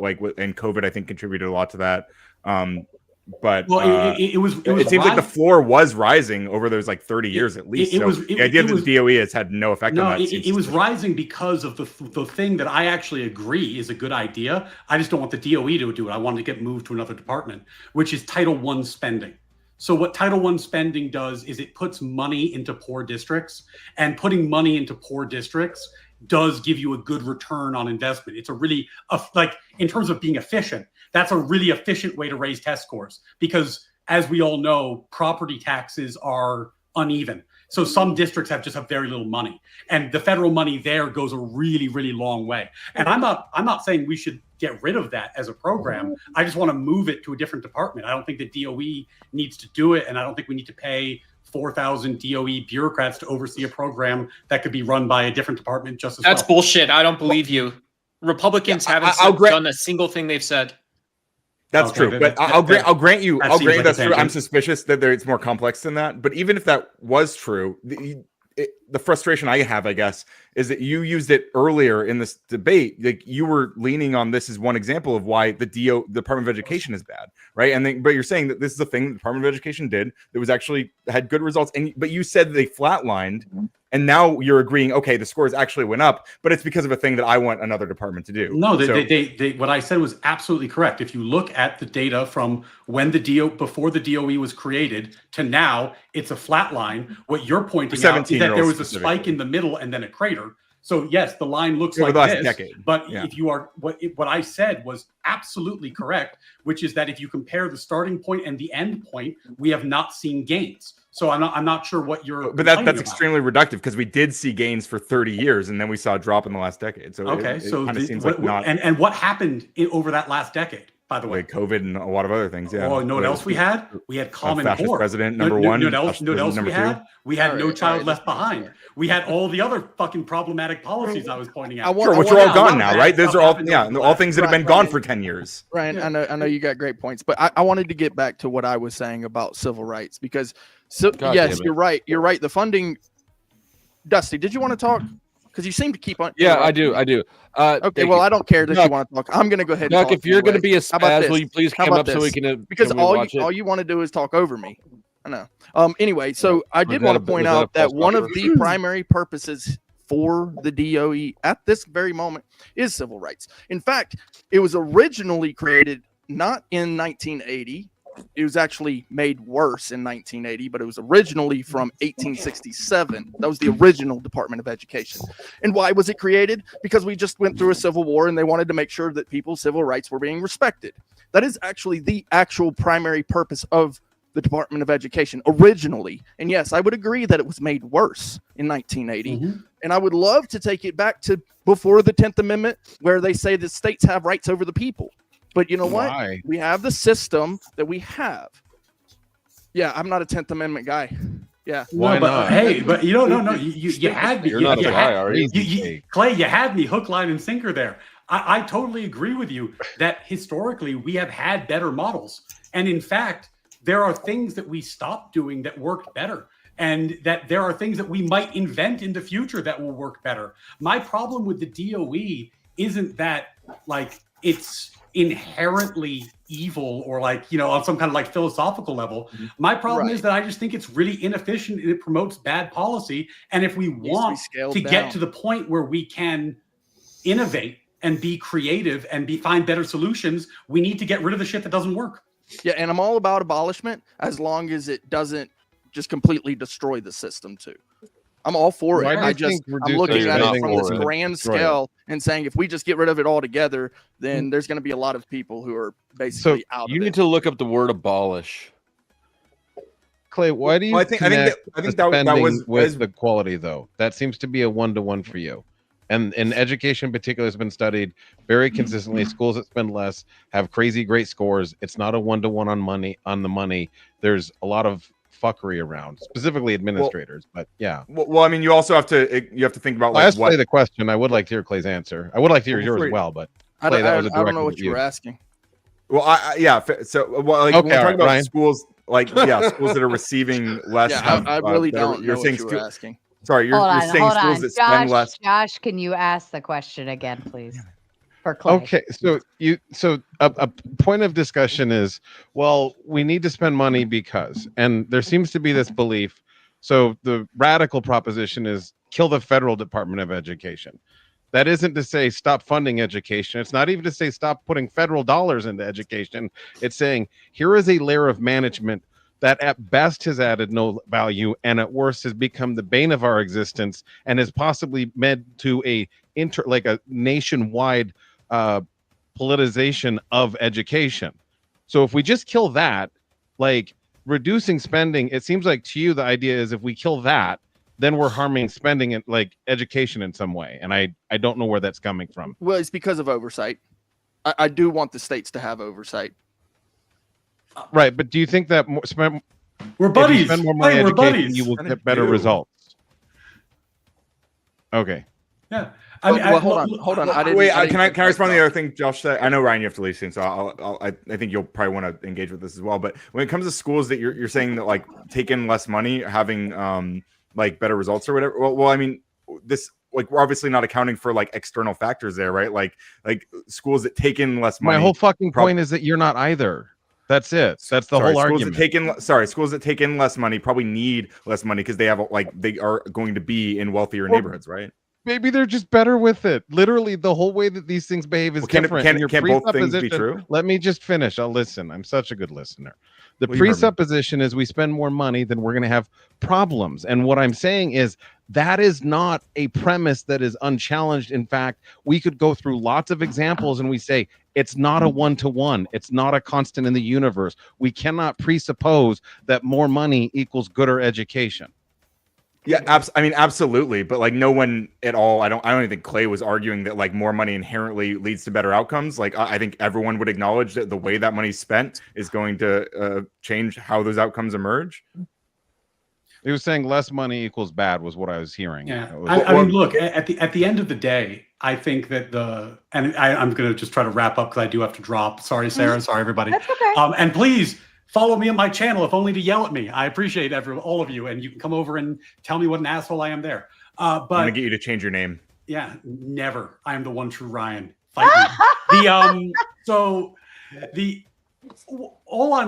think if people look at the plan that Trump is proposing with nonpartisan eyes and just say like, what's he really saying? The current plan is not to eliminate any of this spending, though I think some of it maybe should be eliminated, but that's not what they're proposing.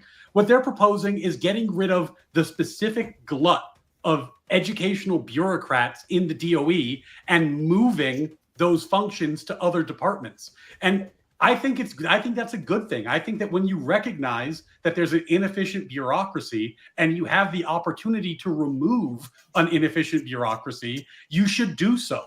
And that when you do that, it is a good thing. And it really is that simple on some level. I hope this was useful. Lawyer Chick, I super appreciate that we could have a debate that was kind of cordial. You can see I get much more riled up when I'm sparring with people with typical internet mannerisms. So I appreciate you very much. I appreciate you all. Drop by my channel sometime. Tell me I'm a genius or tell me I'm an asshole. It's all good. Good to see you all. Till next time. Thank you, Ryan. I appreciate you joining this evening. Have a good night. I like the new Ryan better than the old Ryan. He's probably I like them both. Less disagreeable to you. Just differently. I have love for all Ryans. That Ryan is abusive just to get his old points Ryan out. better than Duck and Clay. I agree with that actually. Yeah. Weevil, as far as I can throw him. think you're with us. Finally, because you're on the cell phone yet. Yeah. You've been really fucking us up. I'm sorry. I'm sorry. My laptop, I don't know. I restarted it. My Wi-Fi has been fine all night, and then I jump on Sarah's, and it just fucks up. Say the N-word. Maybe it's No. Why don't you say the N-word? How about I didn't none of fuck us up say everybody's. it? Judging by skin complexions here, it's probably best that none of us do. Well, I'll tell Thumping you Weevil, what. I wanted to give you the opportunity to chime back in. You did have your. I mean, we are way. I think we're way past that. Okay, that's all right. The parents outside of the school isn't a daycare, but you're more than welcome to jump in on that if you want. I mean, And I before pretty you much do actually, before you do, only because Almighty Nate dropped it, and I will sing its praises, dropping the big hundo to meet the goal. That he didn't even. I didn't even have to say anything. Almighty What a Nate good name. knows What a good name. that I will start yelling at people. So everyone in the chat, say thank you to Almighty Nate, because now I don't have to Thank yell you. at people. Thank you, Nate. So kindly, we're going to keep the show rolling and going. All compliments of my favorite color from Almighty Nate. Thank you. Thumping Weevil, I'll hand it back over to you. I mean, I said what I needed to say, honestly, because it's a lot of people put their kids in the school systems because they need to. They don't have the ability to teach at home or put them in Catholic school or like private schooling because it's kind of expensive. It honestly is, especially if you have multiple kids. But another thing is like these parents aren't contributing to the district themselves because they do have a lot of meetings. They have a lot of meetings you can put your voice into that you can maybe not change things directly, but you can put your voice into it, just like voting for presidency, and they don't want to do that.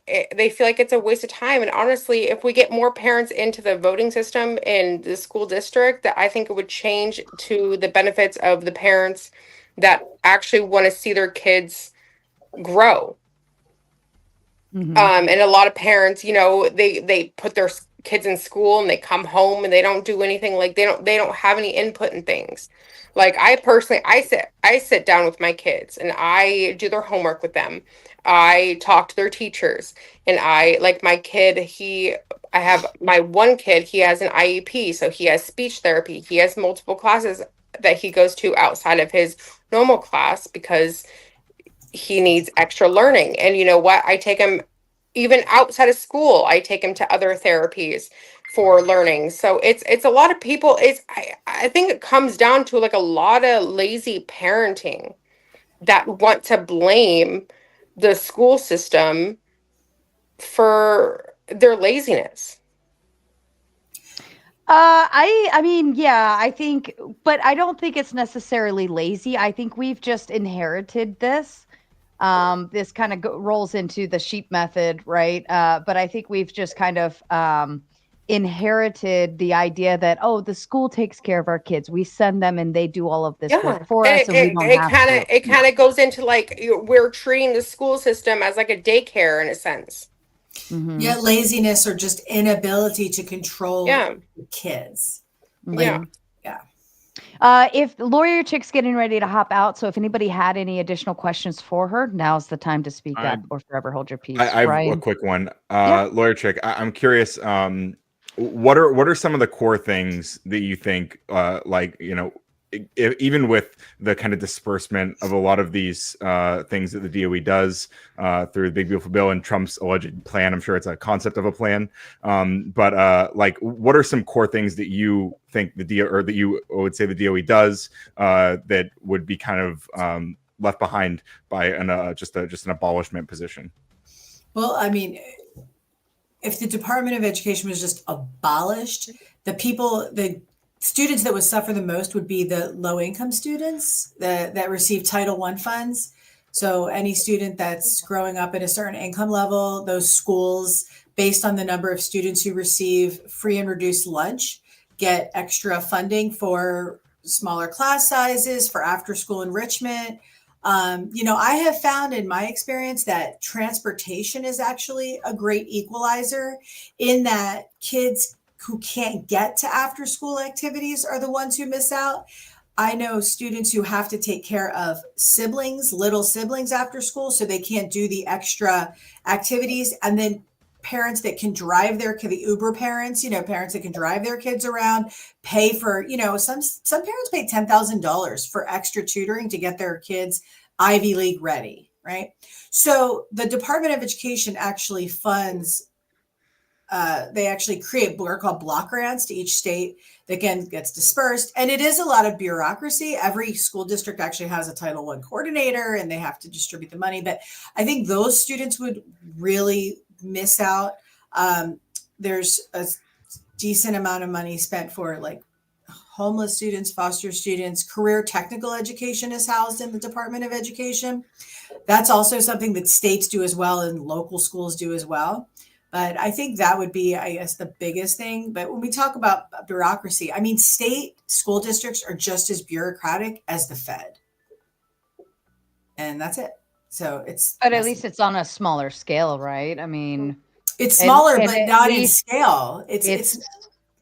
But it's those are the people that are like, that's their state, that's their stuff, right? Yeah, I know I could go to Texas and they're going to run things the way I would appreciate them being run, right? Well, if you look at a state like California, like the example I gave in California, where you have a school district that is literally an elementary, a middle, and a high school and has its own entire superintendent administration building, that superintendent makes, I mean, you know, a superintendent salary to superintend three schools. And then there's, you know, 20 miles down the road, there's another school district that has the same structure. Right. So there's bureaucratic, you know, overload everywhere.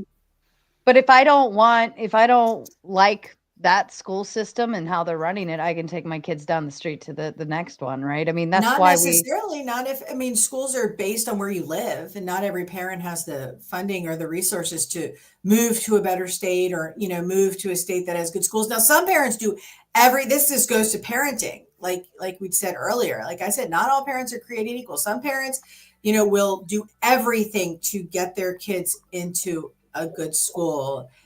You know, I have a friend here who is renting a studio apartment just so that her kid can go to the school in that area, and her main home is somewhere else. So all parents do feel so differently about education. Some parents, like you said, Sarah, just think that they're dropping their kids off and that their kids will be educated, and that's the responsibility. I had a parent get in my face when we had when I was doing work with like the incarcerated kids. I had a parent yell at me and tell me that it was the school's responsibility to make sure her kid got off the bus and went into the school and went to class.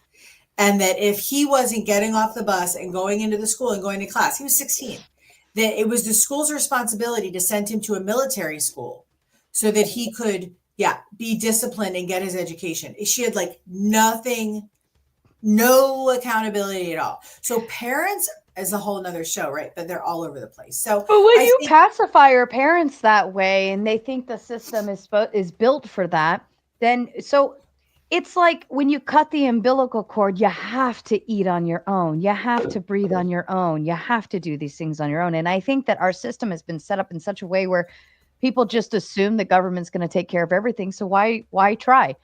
Just the same as with your example of the two smaller schools and being, you know, and I say, well, you could just move to another school district, and you say, well, not everybody can afford to do that. But if you're forced in that position where it's like you have to move where the school that you want is going to provide the best thing that aligns with you the most, you're going to be forced to get up off your ass and figure something the fuck out, right? And when people are forced into a corner and we're not just hand feeding them, oh, well, we're just going to have the same schools all around and everyone's going to get the same amount of education and the same abilities and blah, blah, blah, blah, then I have no incentive to move somewhere where they do it better. There's no challenge. Everybody has the trophy at the end of the day. We remove that, strip it. Now everybody, you have to figure it out, because if you want you force the challenge, thus then you enforce the competition among the schools. Now they have to be better because they want people to bring in those property taxes. They want people to want to move to their schools. Now they're competing with themselves. As of right now, they're not competing with each other. It's the strokes across the board, all the same. Yeah, I understand that. I see that. But there's so much local control of schools still that every school, you know, go to Fairfax, Virginia, Thomas Edison High School, best school in the country. Terrible school district. Fairfax, what, Northern Fairfax? Virginia? Fairfax, Virginia has a fairly ideologically based school system, not to mention go up and left. There was a young man who took advantage of a young lady in the bathroom because the school has these progressive ideas about the Transformers. So That's the terrible school district you're or not. praising. We can talk about that story you just lied about after she leaves. That's not what we're talking about, like what Ryan was talking about. Are we earlier. talking about You're the school looking at districts, local achievement. schools? Wait a We're minute. talking about No, you're talking about Okay. hating trans people. Stop. Shut the fuck up, Duck. No, If That's you're funny. looking- That's what if Josh is you're talking about. we are talking about the school curriculum and funny. the Ha, ha, education ha. system. We're not necessarily tapping into the Yeah. individual policies. No, in that math. they allow. We can Fairfax definitely County get there Circuit later. fifth grade math. Sorry. Fairfax County fifth grade math was talking about like CRT in a math class. They were talking about. So I'm a little skeptical of it. Thomas Jefferson High School. Let me just pull up. Thomas Jefferson High School is ranked number 5 on the national ranking, number 1 in the Virginia rank. Langley High School is ranked number 3 in Virginia. That's what I'm talking about. So, like they're like all ranked. And maybe CRT is boosting very, math very scores high. based. Yeah. So whatever's happening there, whatever it is, those schools are high ranked, They have and a lot of money. that school is They have different a lot of money. than huh? They have a lot of money Yeah, flooding Northern Virginia has a lot of high Like property Tyson's Corner. taxes, right? Mhm. But that's the competition you're talking about. So parents will get a studio apartment in that district, or in Bethesda, Potomac, Maryland is another place people tend to, if you can find. I mean, in some places like that, there are no apartments to rent. It's like you need to buy the mansion to be able to send your kid here. So that competition that you're talking about, it does exist. If the Department of Education was abolished, like you said, what would be hurt?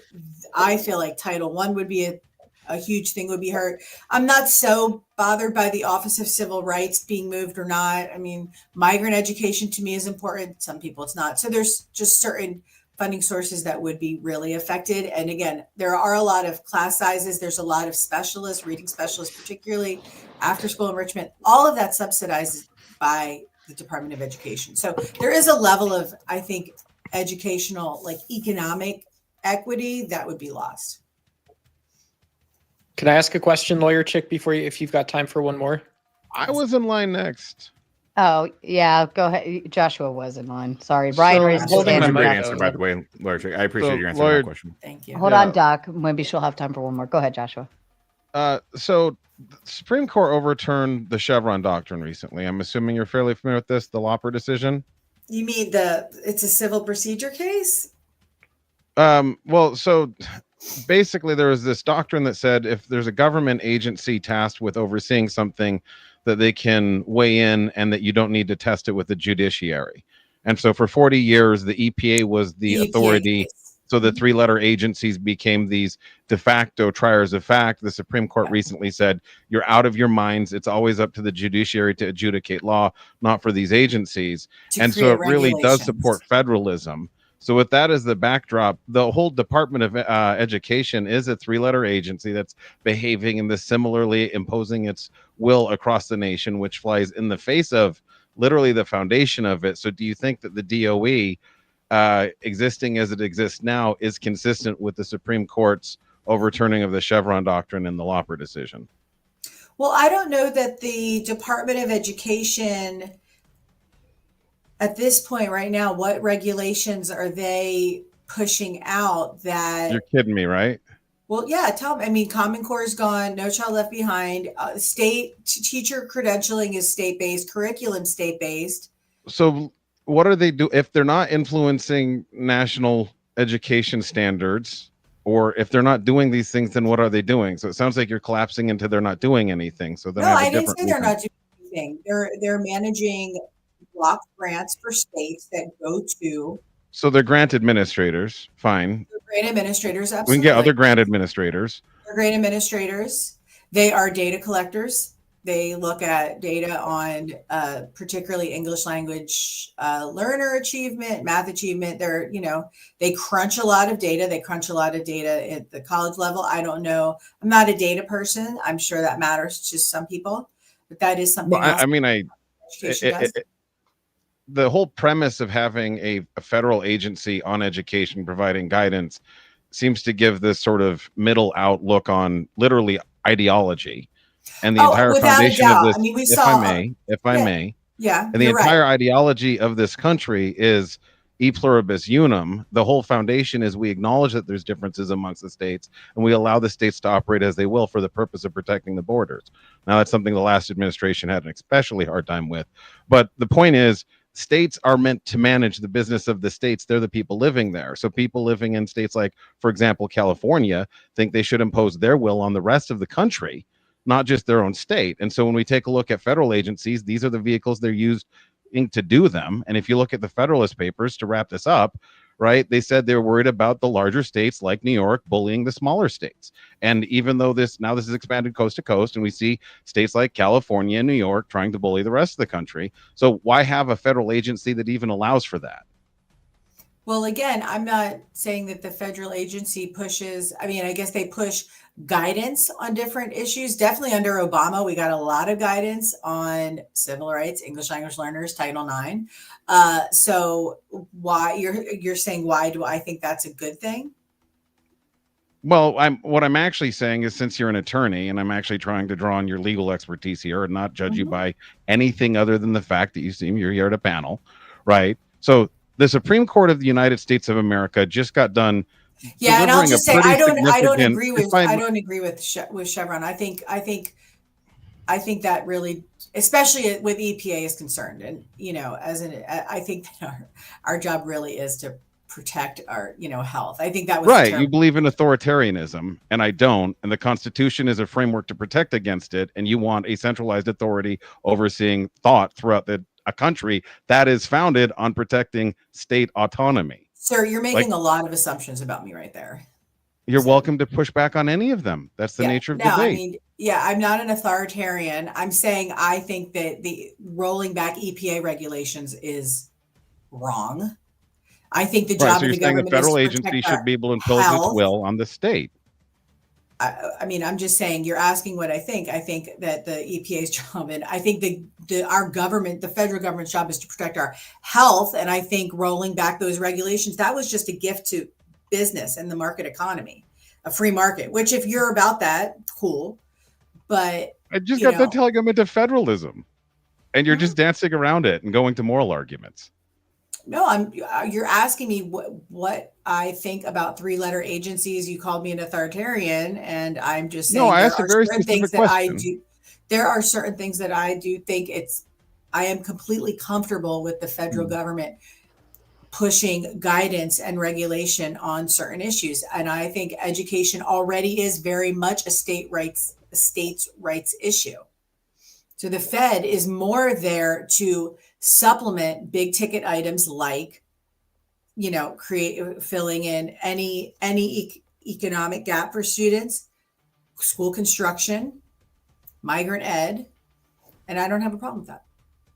Right. And the question wasn't just, and I don't think we're going to get there, but just to actually point to the question. The question was, do you think that the view of the Department of Education, as you're describing it, is consistent with the Supreme Court's most recent take on three-letter agencies deciding policy without a judiciary involved? Because it seems like it's a slap in the face to the foundation of your logic, and you're just saying, but I'm okay with that. And it's like, all right, fine. Well, give me an example of a policy that the Department of Education has pushed out that Chevron would go against. So literally the foundation of the Department of Education being remotely authoritative on it at all is a presupposition on the Chevron doctrine.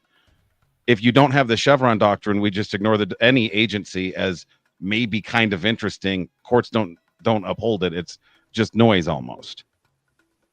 And so what you're saying sounds like it's inconsistent with the Supreme Court. And again, that's fine. I don't need to beat you up about it, but that was she asked for an example, really. Yeah, and again, I didn't agree with the Chevron doctrine at all. I have a lot. I do have, quite a few issues, particularly with this administration. That was something that this administration really pushed through to give the, the entire government more, I guess, less control and more power to the free market. And I think it's not about free market. It's fine. Maybe you just don't get it. It's fine. No, I get it. It's about business. It's about deregulating business so that they can build, create, and do more. And Trump was very clear about that. He said no, that's not what I'm saying at all. But you're talking any regulation gets in the way of a free market that's economy. Not what I'm saying. You're talking about the Chevron case. You're talking about the standard where the court said that the government federal regulations cannot stand alone. If I'm summarizing that correctly. No, right? It's saying that federal agencies cannot be the decider of fact on issues. It's for the judiciary. The legislator writes the law. Right. And then the judiciary adjudicates it. That's on government regulations that these agencies have created. What's that? That they're talking about regulations that these agencies have created. No, this is no, and I love Which is why it would be important for you to bring up an example, Josh. No, let me explain. No. Let me she just said something really important here. The fact that you say let laws they created. Agencies are not tasked with creating laws, but they operate. Please, may I? But you said laws. It's not a law. It's a regulation. A regulation is different than a law. True. Okay, so if I may, the legislature is tasked with making laws, and within a very narrow scope, agencies can infer what the legislature meant. Over 40 years, that became these three-letter agencies that get increasingly funded. That are very susceptible to lobbying money because you don't need to corrupt the whole government. You just need to corrupt a little tiny agency and shove money in it. And then you can take the weight of the federal government and beat every state over it. Our founding fathers did not like this. It's baked into our structure that we avoid this. And you call this free market capitalism. It's not capitalism. It's federalism. It's literally the function of how 50 separate states are able to function without having this offensive federal government telling them all that to behave the same way. I understand that, but the practical implications of this is that it just everything can be done for the highest bidder, and there's very little federal oversight on private industry or industry in general. So I'm just saying it has to go through appropriate channels. So what it, in theory, sure, it's fine to somebody who thinks the way you do, but the actual application of that holding is going to be that the highest bidder is going to be able to do whatever they want without much oversight or regulation. They're going to get around quite a bit. It's just freeing up regulation. And again, Trump was very clear about that.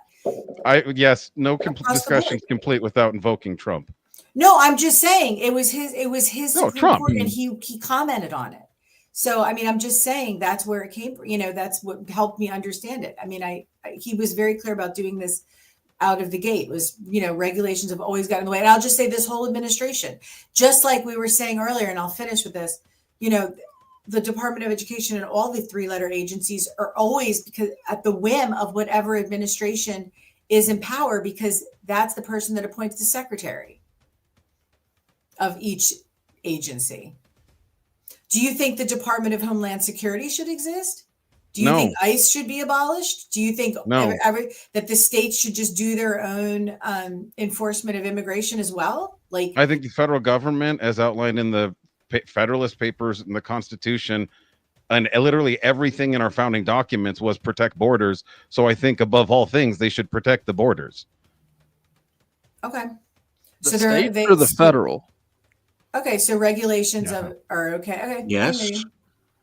Yes. National borders. To answer Clay's question, we're talking about federalism, the country's borders. Okay. The federal government's obligation is to protect each state's external border and all of the country's borders. That's their task. Okay. That's one of the many. Agreed. But it's a specifically enumerated task. Something specifically, if we say, hey, we've got people coming over the fence, we go, hey, federal government, that's your job. And then the last administration's like, no, it isn't. Texas is like, what's another other than defense? Yeah, it's in the same clause. What's another what? What's another task that the federal government's duty is? And it's in the same clause, by the way. Defense? I don't know where you're going. You don't know what the other one is? General welfare? It's the general welfare clause. Literally working on 2 subsection 1983 cases. Honestly, it's late. What is it? I'll take your word for it. Working on too. Yeah, I appreciate that. Okay, yeah, I'm waiting for your answer if you want to provide it. No, all right. Necessary and proper clause. Nope. Yeah, that one. The general welfare clause. You know what that one is? The one. It's the general welfare and the common defense. That one. That clause. Yeah, that one. Isn't that where the what is defense so clause I'm is? hearing a subtext, but I'm not hearing a clear argument. Well, I mean, because you keep invoking that the only, or at least I know that you said there are other things, but then when you said there are other things, I asked you what are those other things other than defending the borders, and there's literally one other thing in that clause. And then so I gave it. I was making a point about federalism. You asked about borders. I think we answered that pretty clearly. No, you kept invoking borders, which is defense. So I literally was also citing the Federalist Papers and literally like the colony construction at the time. Yeah. So for like, I don't know how much you'd like to masturbate over history, but I like the Federalist you keep going Papers. to the defense clause. We're talking about education. Where does the defense part of that clause fall into the conversation? I don't get And it. before you do that, I at least want to give a lawyer chick the opportunity. Did you want to go ahead and step away? I didn't know if you were like waiting for the break. Yeah, I mean, I'm listening, and if anybody has anything else to chat with me about, I'll stay on for a couple more minutes and Doc? then hop off. One small Doc, I know you Yeah. wanted to go directly, and then we can let Joshua and Clay Yeah. get back to it after she finishes this. Yeah. So for most people, I think relative to a political belief versus just having an opinion about something, I think intelligibility is a good starting point. I think most would agree that if we can have a conversation or identify what we disagree on, that's more useful than, copying the Destiny, orbiter style and throwing 1,000 things out at once. I think that's more genuine as well. So I'm curious what you would say if I think, like, look, as a progressive, schools generally work. There's food programs, support staff, there's teachers, there's superintendents and people within the executive of administering the budget. And sometimes budgets fall short. And a conservative might say, well, look, parent choice remains important. We need to support charter schools. We need to have discussions about cultural values in schools. What would you say back to that based on your conversation you had tonight with Ryan in terms of just helping people that are here, have been here for 3.5 hours to get something out of the conversation that they can run with? You mean in terms of like something they can do to? Yeah. So like if you have something that just sort of brings it all together, like what would you say to me about that? As a parent? Am I talking to a parent? Well, so I was thinking in terms of political beliefs, like I mentioned, saying this is maybe a reason I'd vote. This is a reason I'd turn the news on. This is a conversation I'd have with my spouse or significant other, the other parent. I mean, I would say be very involved in schools. And I'll also say, I think schools have gone way too far as regardless of my personal politics, schools have gone way too far with allowing kids to choose their gender. I think that's crazy, even in elementary school. With all right, I'm gonna take off. That's good enough. I mean, have a good one. No, it's all good. No, let me finish responding. No, you try. Okay, parent. That's cool. That was everybody. Parents need to be involved. Appropriate. Parents just need to know and be involved. I think there's policies in many school districts that parents aren't even aware of. And if a fourth grade, and I'm also very much, and this is where it's like I kind of align with America First, bizarrely enough, on parent choice. There's things that kids should be learning at home and not at school. And a lot of that goes to gender and sexuality. And a lot of teachers just feel a different way about that. And it's just something that, I differ about with people that are even in my own political, feelings. But I feel very differently about those issues taught in a school because those things should be taught at home. There's no reason, a 10-year-old should have to, come home from school and ask like questions about sexuality. That's just like a no. But he gave you the chance to repent. Yeah, right. Yeah, I don't know what he gave. He gave me a chance of nothing. How far would you extend that? Like what if a kid comes home and they're like, "Hey, I tried to ask my teacher about, like, Johnny has apparently has two dads. I tried to ask my teacher about it, and because of whatever conservative policy, the teacher's like not allowed to say. They're like, "Oh, we can't talk about that. We can't talk about Johnny's dads." Hey, a teacher's not allowed to tell a student who they voted for. So yeah, if a kid was going to ask me, like, why does Johnny have two dads? Go ask your parents. Not really, no. That had nothing to do with it. What?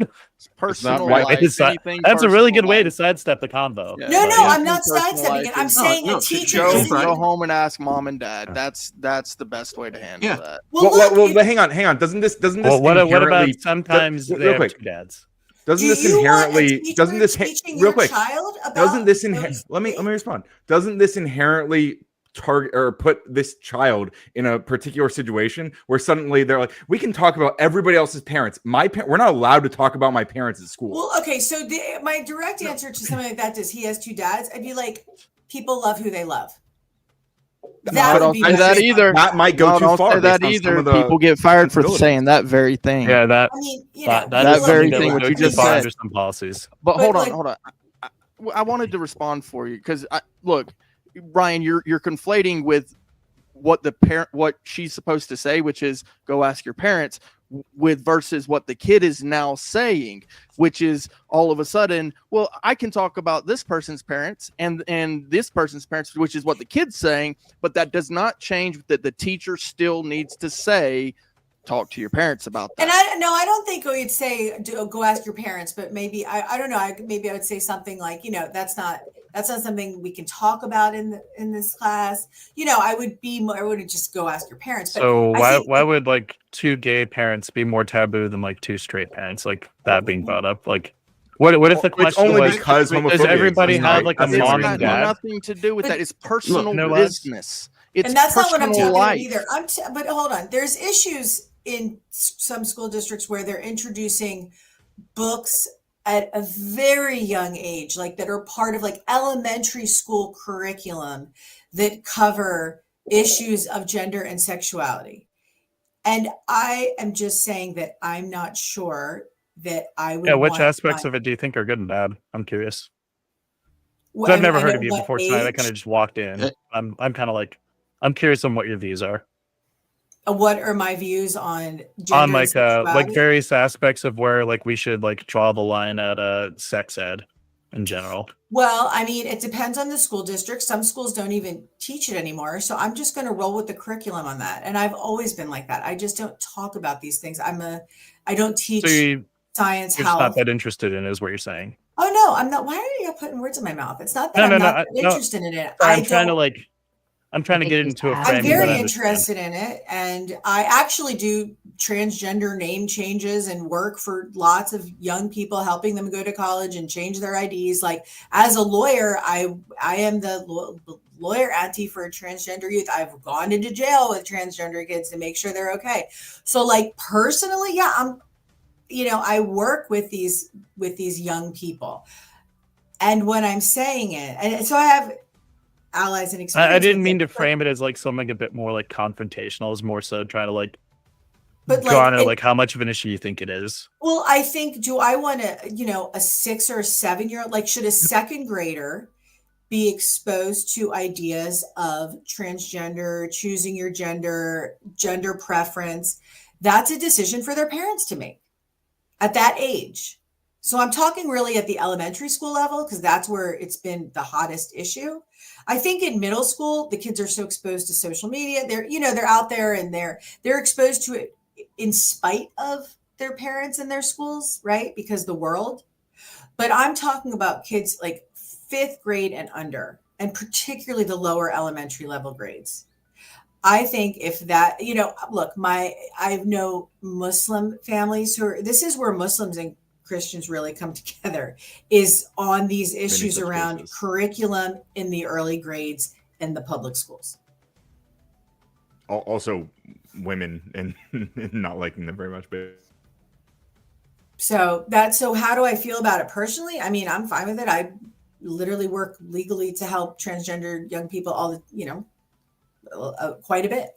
But again, it's just young. And I mean, I don't know if you have a small child at home or if you raised a small child, but isn't that stuff that you would want to cover with them and not necessarily have them covered, you know, in elementary school by who knows what teacher and how they're going to cover it? I mean, personally, I think like kids are kind of able to start developing their schemas on what gender are like pretty young, and they kind of develop that over the years. And I think it's probably perfectly fine for them to kind of, you know, based off their like, albeit limited understanding of gender, like 10 or 11, so I kind of like maybe begin to have those conversations, but not really kind of get deep into like what that entails until like they're pubescent. That's 5th and 6th grade. That's upper level. I'm talking about lower level elementary, like 6, 7, 8 years old.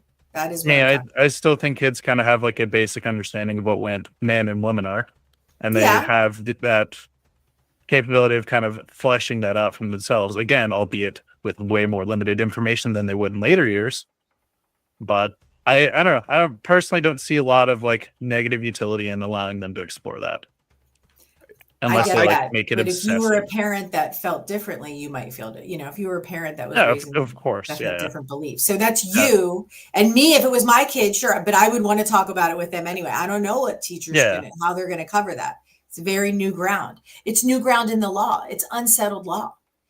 And it's actually very much at risk. Gender preference is very, very, very, very, very, very, very vulnerable right now. Absolutely. I agree. And I think that's like a really big issue at the moment. Yeah. I'll say, Laura, you don't you don't strike me as someone who's very has animosity towards these people. So I appreciate you sharing the stories that you're the ally work you do and stuff is actually really cool and really important, especially right now. So. Thank you. And forgive me if it sounded like I was really confrontational, like that. My perspective, my question was more so to kind of gauge it where you believe like policy should go, and I didn't mean for it to be like, I don't know, like aggressive. So my question to you guys about this kind of conversation, and obviously Ryan's here, so this conversation is going to come up. Would you want teachers essentially? When little Johnny asks, "Is God real?" Would you want that teacher to have that conversation with that child? It's a good question. Think about that. I imagine this happens like all the time. So I mean, like I imagine probably every school in America has had a child ask a teacher this question. So I'm not opposed to like them having some protocol for how they answer it, and that's going to vary. By teacher, I wouldn't want to put regulation on how they answer that question, like personally. If you already have that built into a curriculum, you don't have to worry about how it's going to be answered. Well, why would you? Building that into a curriculum would then lock in how it's answered to people who might not believe in God, right? So I wouldn't want to do that. I wouldn't want to teach kids the lie that God exists. Well, essentially, everybody believes something different. Freedom of religion, because of the First Amendment and freedom of religion, the schools, the public schools, the teachers, the staff, they are not allowed to have that conversation. So essentially, with this. It's gender ideology. It's like, what do I want to choose? That is the exact same thing. Well, I'll tell you, the district I'm affiliated with now is like gender preference, whatever they want. You don't have to tell, you cannot tell their parents. That's another thing. If the child is at school expressing one gender, you are not allowed to let their parents know. Wait, is that like universal in any case, or is that if they're that's in a specific school district that I am affiliated with? Right, but the question is like, is that like in any case where the child's expressing this, you're not allowed to tell the parents, or if there's every school district's going to have a different policy. I know like California had something about people were talking about for a long time and what it was, which I think is, you know, we can argue about whether or not it's justified, but like the position the schools districts had was that if the student was giving signs that there was like the parents would take issue with this, and the student communicated it to them. And I think that's a much more defensible position where it's like, okay, that makes sense. I don't want this child to be in an increasingly abusive scenario because they're communicating something to me they don't feel safe communicating to their parents. I think that's actually really important to leave some caveats for students like that. It makes sense. And there's a lot of parents that need education around it, and kids are, I don't know, it's just, I come from a different generation when it comes to gender. So I've actually learned a lot from young people about gender, like a lot. It's been very interesting for me, my own personal understanding of it the past 10 years. For me, it was like boy, girl. That's it. Growing up, and now it's just like vastly different. So, look, in about 20 years, they'll be forced to memorize and study all 96 and counting genders. it would be 97. It'll be really mandated. interesting. 97. It's not 96. Actually, I'm behind. Daniel made a video on this. There's like literally a billion of them. What? I would say Only a there's billion? arguably, I'd say there's Infinite. at least as many Infinity. genders as there are, in a sense. And this is a kind of my own linguistic argument. Like there are as many genders as there are people, because everybody experiences their gender in a slightly different way. It's not uniform. So That's actually a really good answer for a kid. That is I could just, overcomplicated than you're supposed to be. No, wait. What about Like the another way multiple to- genders? It wouldn't that be like duplicate, like more, multiple? So it's really infinity. There's some people that have more genders per capita than others. Well, I mean, Ryan, that's We call like those illnesses. that's like arguing that there's like the shade of blue, right? I'm gonna look at this. I'm gonna look at blue, and you're gonna say, yes, that's blue. Yep, it's blue, blue, blue, blue. How we perceive the color blue, maybe like I'm like, oh, it's kind of like a light royal blue, and you're like, nah, it's more like a sky blue, Exactly. whatever, because the subjectivity of our eyes. However, it doesn't negate the fact that it's just fucking blue, Ryan. Well, I mean, you say that, but it is interesting to note that like people perceive colors differently. And when we talk about like colorblind people, right? They're going to experience color spectrums very differently. And it also the all difference. of it- hold on. Are dicks all a different size? I haven't. I'm tested assuming enough. yes. I'll let you know. I'm gonna Yeah, assume like yes. Does that change the fact that we call it a dick or a penis, peni, a wiener? I mean, sometimes we'll call them chodes. Does it change what it is because they're all different sizes and they all move different and they all pump? Well, no, but we're not talking about differently? dicks. We're talking about gender. Well, the way that we define penises is just like in accordance with what their like structures are and like how they form the shape of it. Mhm. Like gender's a little bit of a different thing in that we form the schema itself like kind of socioculturally. Like it's context dependent on like where you are at a given point, like all sorts of shit. Isn't gender At like least how- actually related to the genetics? Isn't that like why it said gender? I mean, that might be like the etymology. Maybe the Male. etymology at one time, like why what originated it literally was all like it that, is? but that doesn't like. So, like, what's your view on like what awful means? You're just never gonna have a standing clarity. Wait. It's- Hold on. Like, I feel like I have what do you extreme take clarity on this awful to topic. mean? Hang on. I'm Wait curious. a minute. I'm dying over Cornell conservatives' facial expression and Mama Tomatoes comment. Yeah. So so I want this question answered. Like, what do you take awful to mean? Take what awful? Like Yeah, the word awful. AWFUL? Oh. Yes. Oh, okay. That is where gender came from. Fantastic. It is. Yes, Yeah. So, it like, is. what do you take awful to mean? You're welcome.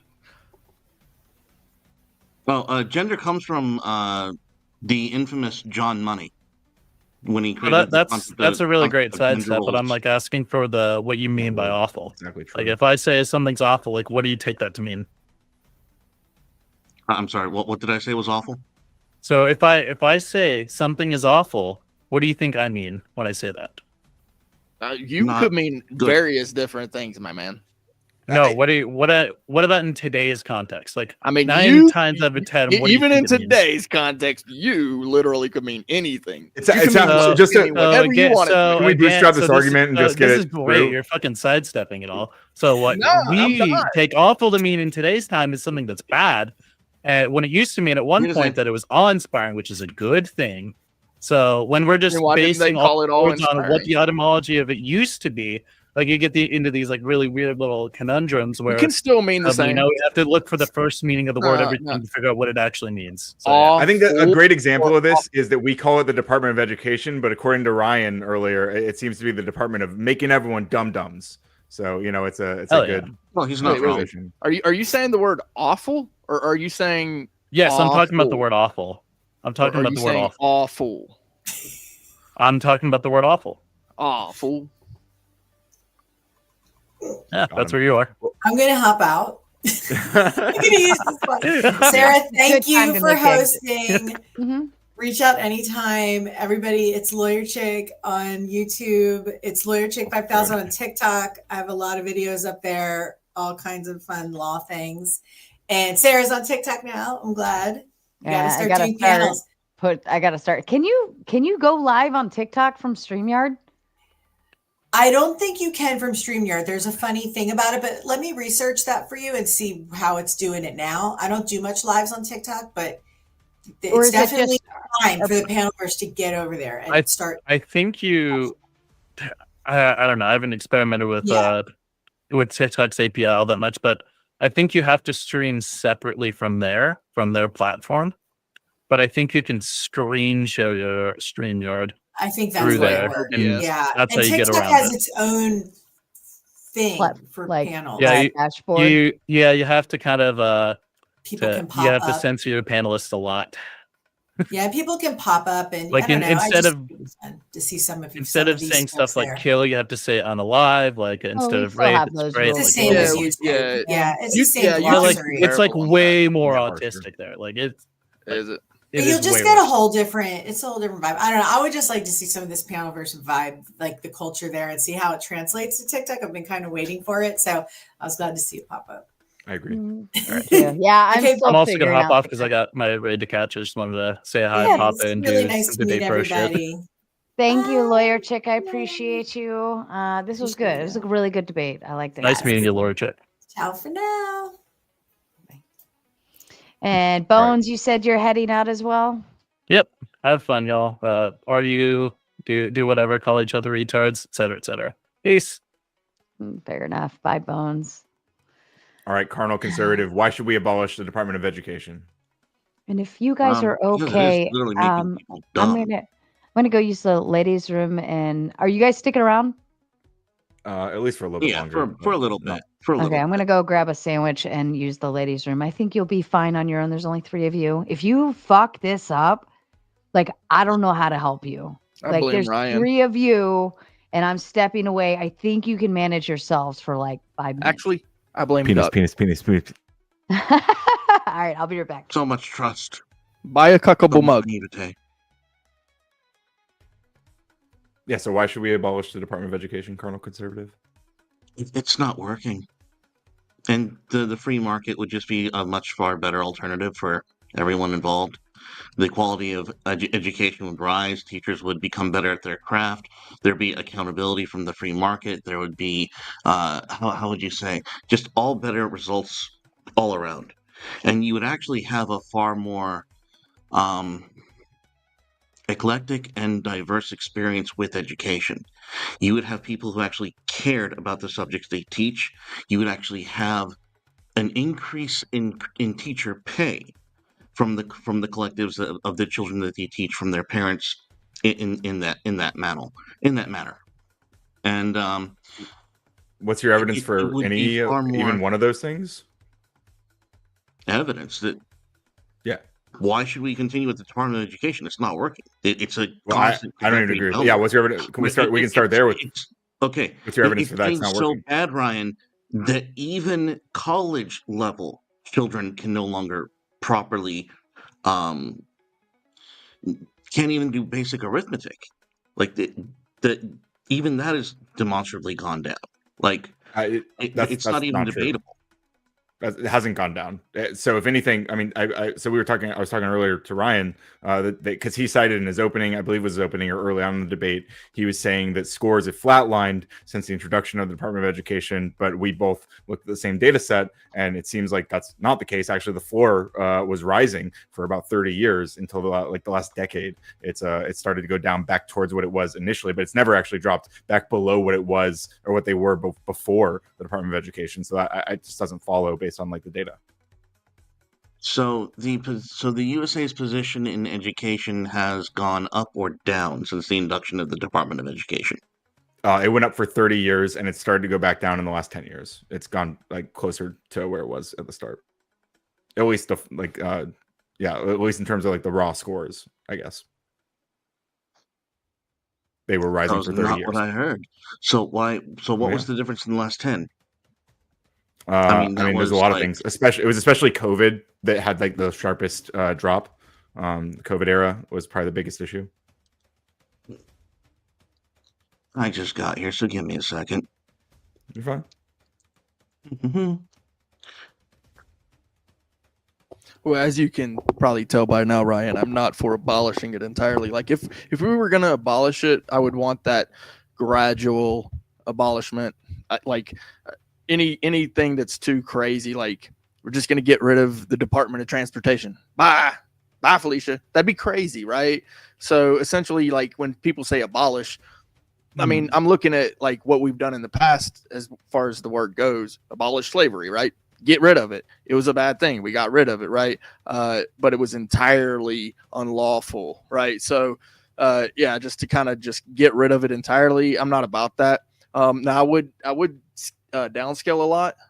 I like the original purpose of it, which is essentially just looking at, the data that they collected, ensuring that civil rights are respected, and then reporting on it when they're not to the DOJ. That is a fair way to handle things. I feel like there is a lot of money being spent. I don't really, like I told them, I don't really care how much money they spend as long as they're doing their job correctly, which I feel they're not. So there's a lot of waste to be cut in that regard. But essentially, I look at it and I go, okay, yeah, we could abolish it. But essentially what you're going to do at the end of the day is you're going to get rid of all the reporting to the federal government that would happen at that state level, where they come in and say, okay, states, what are you doing? And then they collect the data, say, okay, well, this data isn't, looking good. We're going to need some adjustments here, but also, these civil rights violations, we need to deal with these as well. So, I'm not about abolishing it, but getting rid of a lot of the waste funding, I'm all about that. Sure, I think it's a really great point. I'm sorry, I'm sad I forgot about this when Ryan was on here, because I think it would have been interesting to see his contention with this. But like, and I think Lawyer Chick was pushing back on this kind of line as well. But like, if we get rid of that reporting body, right, that central reporting body, then it makes it a lot harder at a national level to see where schools are failing, right? It makes it much easier for states to kind of cover up if they have like some schools that are like falling way behind, and I think that's a pretty big concern for. I mean, these are kids, like these are kids' lives, right? Who were directly impacted by the states, their ability to report or not report on how those kids are doing, and that's I don't know, that scares me, frankly. Yeah, absolutely. And what I noticed too is, so like, yeah, 1980, everything was basically turned on its head, and essentially funding went, out the wazoo for the department, and all these extra, programs and things to incentivize. All that was created. But prior to that, of course, literally just prior to that was the civil rights era, where a lot of things changed legally, right? So there were many, like, I mean, you're familiar with it, I know, with the Jim Crow era and all of that. A lot of that ended, really kind of stretched all the way into the civil rights era of the 60s and the 70s. But what happened also is that Big Daddy government came in and started doing certain things like the Terry stop, like qualified immunity in the Supreme Court, but also some of these three-letter agencies became these monstrous bureaucracies, where essentially now they've got all this extra funding. And who is that going to come from? It's going to come from the people, which essentially, like I said, again, how much money they're spending, I don't have a problem with that, but it's if they're doing their jobs correctly. And like the main people in charge of that are the same people who are essentially lobbying it, which is the insanity of it. It is that 20% that is paying the majority of that funding, but also they're sitting there going, we want that. And I would say that, of course, it's two sides to that argument, because you got the left and the right. But to hear the two sides go at it, a lot gets lost in the minutia of, well, why is this taking place? And so when you look at 1980 and moving forward, all of these extra programs, all of this funding to this department, it's kind of ridiculous. Would you agree with that? Well, actually, I want to bump back in on what Ryan was saying. How he was hoping that on the national level we could keep the states kind of in check and accountable, and ensuring kids aren't being left behind, and some kind of standardized testing or some way to check the data and check this of some sort to ensure we're up to par.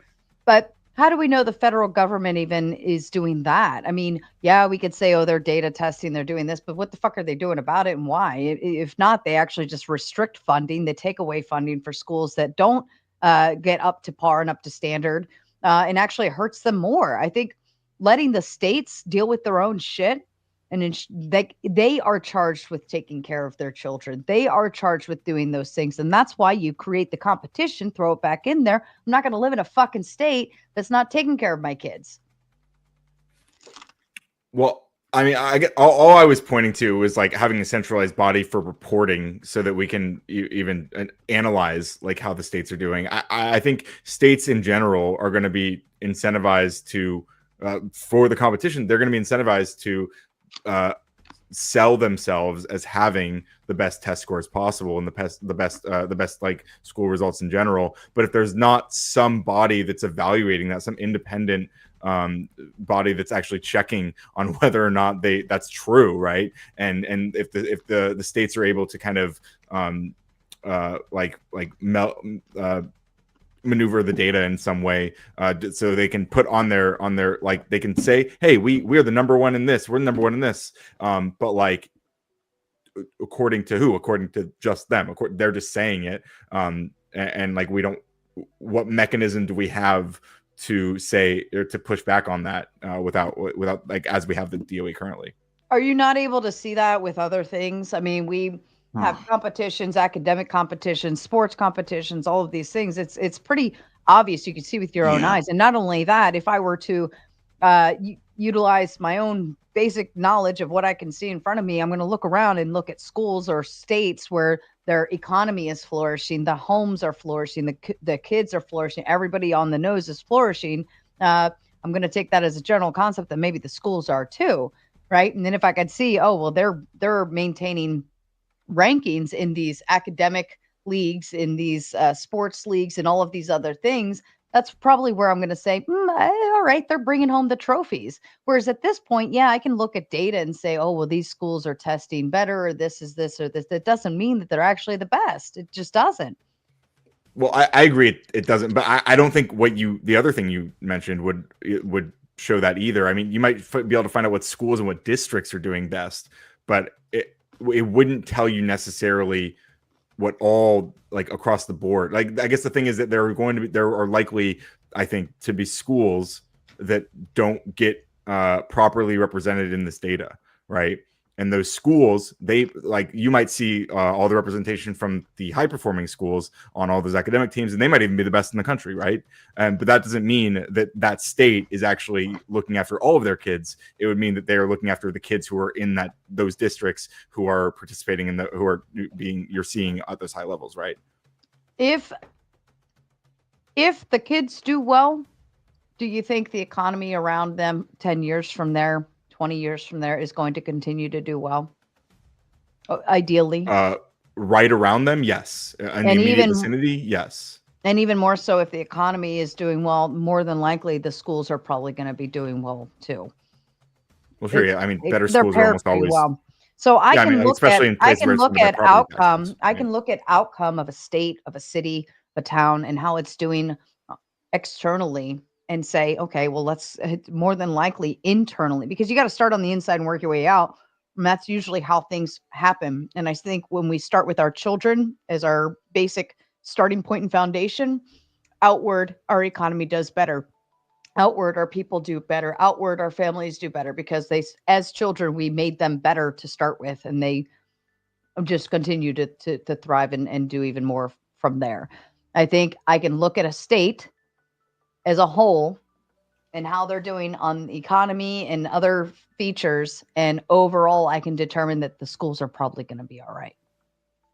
Can I say one more thing before? Because it's a good comment, but I agree with almost everything you said there, but it doesn't seem to speak to like if there are schools and districts that aren't actually doing well and the states are just not reporting on those schools properly because they can get away with it, and then they're investing like so much more disproportionately in all these other schools at these schools' expenses. Like I don't want them to be able to do that, I guess. But when you remove the federal aspect, the parents are now having more of a say in what's going on in their school. The parents are going to be more involved. They're going to be holding the school accountable to the stuff. Yeah, but right now we are subjected, right? Like my county school is not only subjected to our county policies, but we're also subjected to all this federal stuff too. When you put it back in the county's hand, now I have actual voting power on what kind of curriculum and what kind of things are going to happen in that school. The parents are going to speak to it. So the parents in that community are going to want what they want, and they're going to allow what they allow, and they're going to hold that school accountable to stuff that they demand because they can. This is already how it is. Like the DOE doesn't. The DOE does not set curriculum.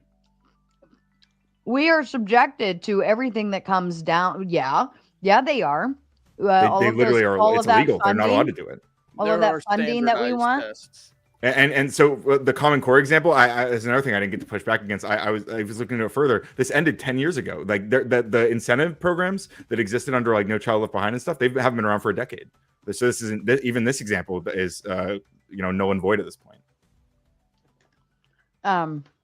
Sorry, I missed that. But the schools are still doing Common Core under some way or another because the states, for whatever reason, have actually decided that they want to do it, not because the federal government's pushing it on them or incentivizing them to do it through funding. Like that no longer exists. Alexander says, I so often hear the free market has accountability, the government doesn't. But would like to ask you, is that universally true, if only in some cases? Then is this one of those cases? If it is, what's your evidence? Yeah, I mean, I actually would go against anybody who actually said that the free market has accountability. I don't believe it does. I don't believe it has any accountability without the government. The government, it literally is the standard. So companies write bylaws, but the only way that those bylaws are really enforceable is, what is it they call it? Forced doctrine. Who does forced doctrine? The government. That's it. That's the only ones that can actually put their hands on people, as in enforce the law. So yeah, no, the free market doesn't have real accountability without the government. It just doesn't. Well, it doesn't have force, but it does have results. It does have whether or not the product is useful or as valuable as, say, another product. Just because there's no force being physically exerted, or shall we say enforced, doesn't mean that there is not a force in play. There is definitely in the free market a passive force at play of quality, of preference, of quality. That it is certainly accountable in that regard. But that's not accountability. That's just free trade. So if I don't want to do business with you because I don't like your product, or if I want to do business with you because I do like your product, that's just a peaceable agreement. That's not force. So yeah, I mean, I agree that that's a great system, but that's not accountability. That's like accountability is in reference to how are we going to hold this person or this company. I don't think when they said accountability, they meant, putting someone behind bars. I think accountability meant choice. No, accountability is not a choice. So account to hold somebody to account. I think you're missing the point when the contrast is an agency where the state has a monopoly on the choice. Alexander says that's not true. The free market is only accountable where the cost to exit is low. The moment you start looking at logistics like location or monopolies, the accountability vanishes instantly. No. The exit is the cost to exit. The cost to exit is you just leave. Like I stopped doing business with you. There is no accountability. That's not accountability. Accountability is I hold you to account. Like, that's how that works. Like, you owe me money. We count that number up to 10. And then I come and grab that from you because you wouldn't pay me. That's accountability. Well, you can fight him on whether he's using the appropriate, but when he says accountability here, he's clearly talking about like